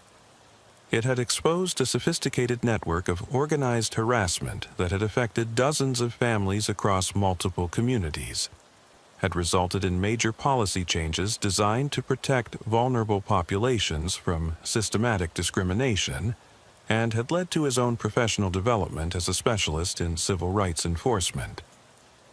The case had also demonstrated the critical importance of taking seriously complaints from people who reported being targeted by harassment campaigns, even when those complaints initially seemed minor, when the alleged perpetrators were apparently respectable community members, or when the harassment was disguised as legitimate community safety activities. Roberts had learned that modern civil rights violations often operated through organized networks that used sophisticated techniques developed through research, coordination, and systematic study of legal boundaries designed to maximize impact on victims while minimizing legal liability for perpetrators. The neighborhood watch networks had represented a new form of organized discrimination that required new law enforcement approaches and new legal strategies to successfully investigate and prosecute. But the investigation had also revealed the resilience and courage of people who had been targeted by systematic harassment campaigns, but who had been willing to come forward and cooperate with law enforcement despite personal risks and community pressures. Victims like Maria Santos and James Wilson had provided crucial testimony and evidence that made prosecutions possible, even though doing so required them to relive traumatic experiences and potentially expose themselves to continued harassment from network participants who hadn't been arrested. The Forest Hills case had ended with significant prison sentences for the network's leaders and substantial policy changes designed to prevent similar conspiracies from operating in the future. But Roberts understood that the underlying prejudices and willingness to engage in organized harassment that had motivated the original conspiracy were probably present in many other communities where residents felt threatened by demographic changes or where community leaders were willing to exploit legitimate safety concerns to advance discriminatory agendas. The investigation had been successful in dismantling one specific network and prosecuting its participants, but it had also revealed larger social and political dynamics that created conditions where organized harassment campaigns could develop and operate for extended periods before being detected and stopped by law enforcement agencies. Roberts continued to work on civil rights enforcement cases throughout his career, always mindful of the lessons learned from the Forest Hills investigation about the importance of recognizing organized harassment patterns, taking victim complaints seriously regardless of their apparent social status or community standing, and understanding how legitimate community programs could be systematically corrupted for illegal purposes. 7 years after the original arrests, Roberts received a letter from Maria Santos, the home health aide who had been one of the first people targeted by the Forest Hills Neighborhood Watch harassment campaign. She wrote to thank him for taking her complaint seriously when she had first called the police about being followed and photographed, and for pursuing an investigation that ultimately protected her and many other people from continued intimidation and harassment. Officer Roberts, when I first called the police about what was happening to me, I was afraid nobody would believe me or care about what these people were doing, Santos wrote.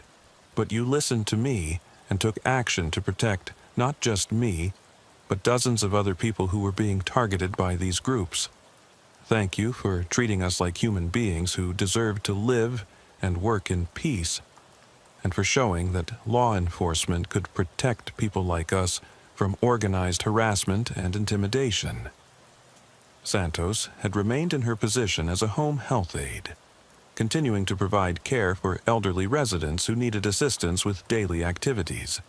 The harassment campaign that had made her consider quitting her job and avoiding the Forest Hills area had ended completely with the arrests of the neighborhood watch leaders, allowing her to continue providing essential services to community members who depended on her professional skills and personal dedication. Roberts kept Santos's letter as a reminder of why civil rights enforcement represented some of the most important work that law enforcement officers could perform, even when it involved investigating people who considered themselves respectable community members rather than obvious criminals. The harassment campaigns had caused genuine harm to real people who had been targeted for systematic intimidation based on their race, ethnicity, economic status, and other characteristics that should never have made them targets for organized criminal activity. The Forest Hills case had also led to lasting friendships and professional relationships with other law enforcement officers who specialized in civil rights investigations.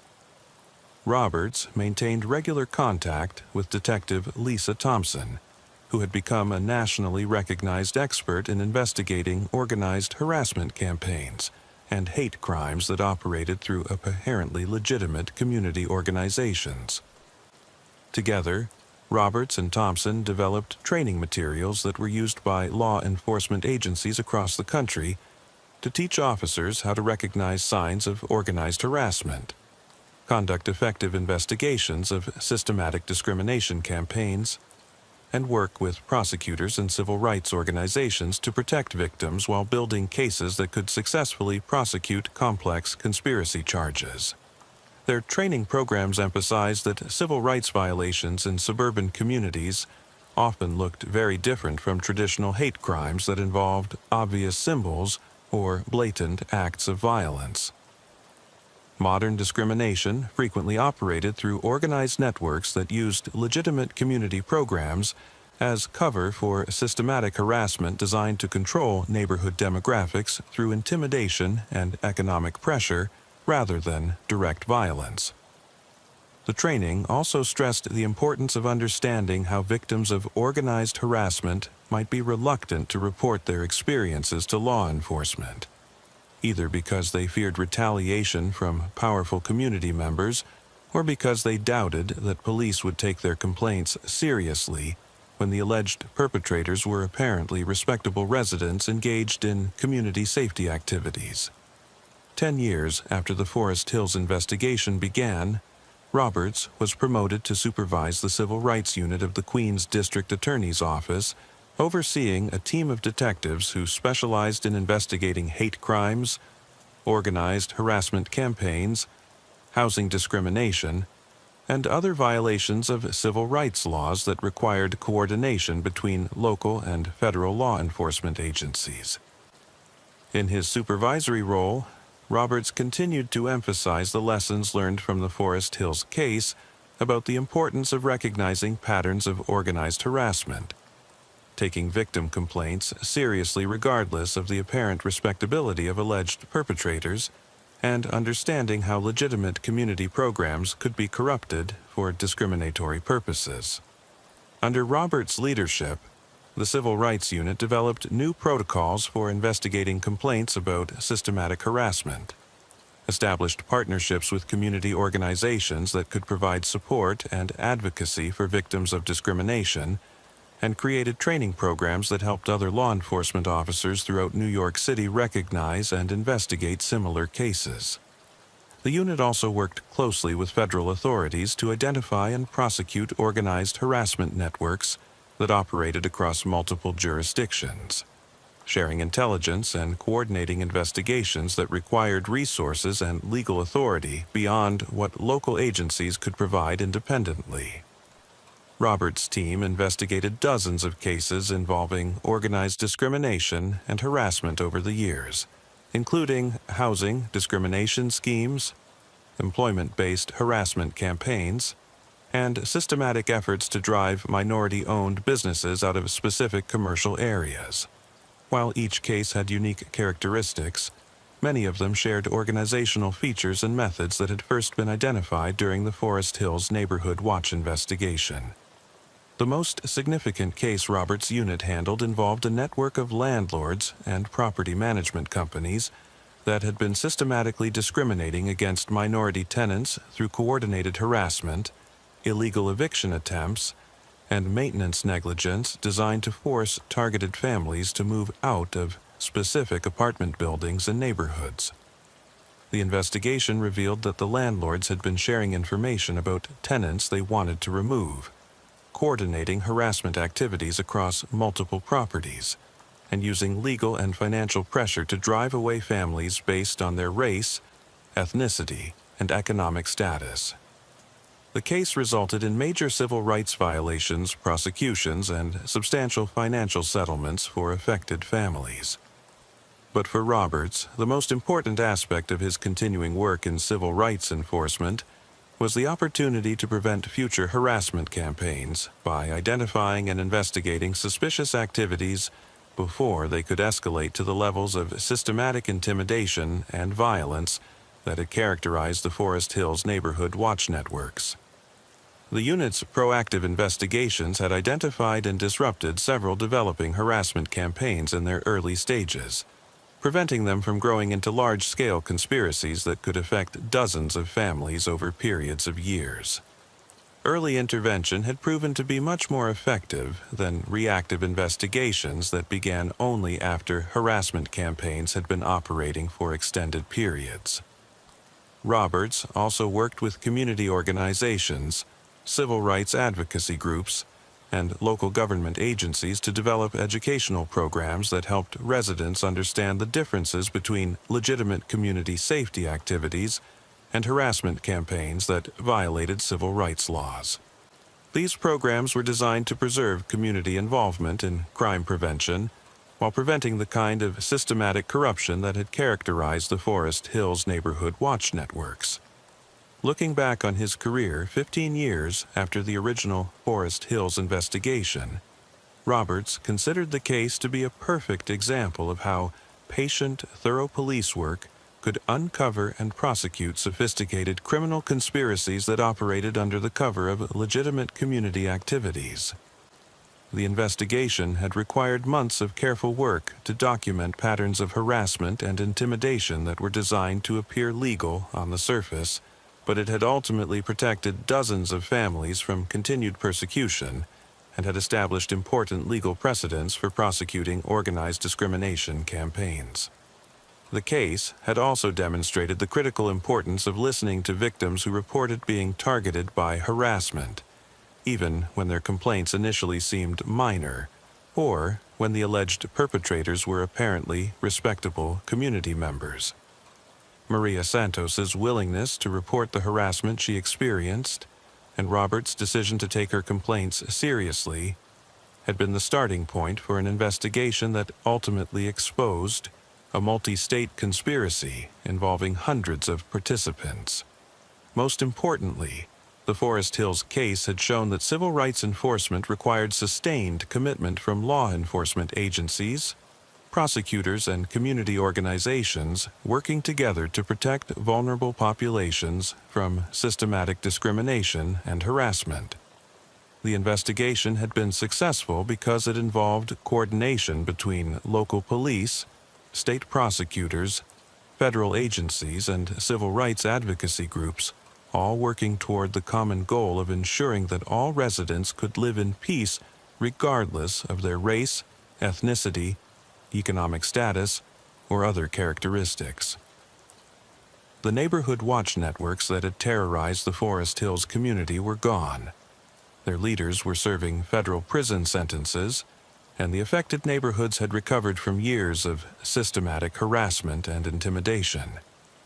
But Roberts understood that similar organizations were probably developing in other communities where residents felt threatened by demographic changes and where community leaders were willing to exploit legitimate safety concerns to advance discriminatory agendas. The challenge for civil rights enforcement was to remain vigilant for signs of organized harassment, to respond quickly and effectively when such campaigns were identified, and to maintain the partnerships and resources necessary to protect vulnerable communities from systematic discrimination and intimidation. The Forest Hills case had ended with justice for the victims and accountability for the perpetrators, but it had also established a model for investigating and prosecuting organized harassment campaigns that continued to be used by law enforcement agencies across the country. The methods developed during the investigation had been refined and adapted for different types of cases, but the basic principles, patient documentation of harassment patterns, coordination between multiple agencies, and sustained commitment to protecting victims, remained relevant for all civil rights enforcement efforts. Sometimes, the most important police work involved recognizing that apparently routine complaints might be part of larger criminal conspiracies, and being willing to invest the time and resources necessary to uncover the truth, even when it led into territory where respectable community members were engaged in systematic criminal activity. The Forest Hills investigation had required exactly that kind of commitment, and the results had justified the effort and resources invested in exposing and prosecuting a conspiracy that had affected dozens of families across multiple communities. For Roberts, the case would always represent both the potential for community programs to be corrupted by individuals with discriminatory agendas and the effectiveness of comprehensive civil rights enforcement, when law enforcement agencies, prosecutors, and community organizations worked together to protect vulnerable populations from organized harassment and intimidation.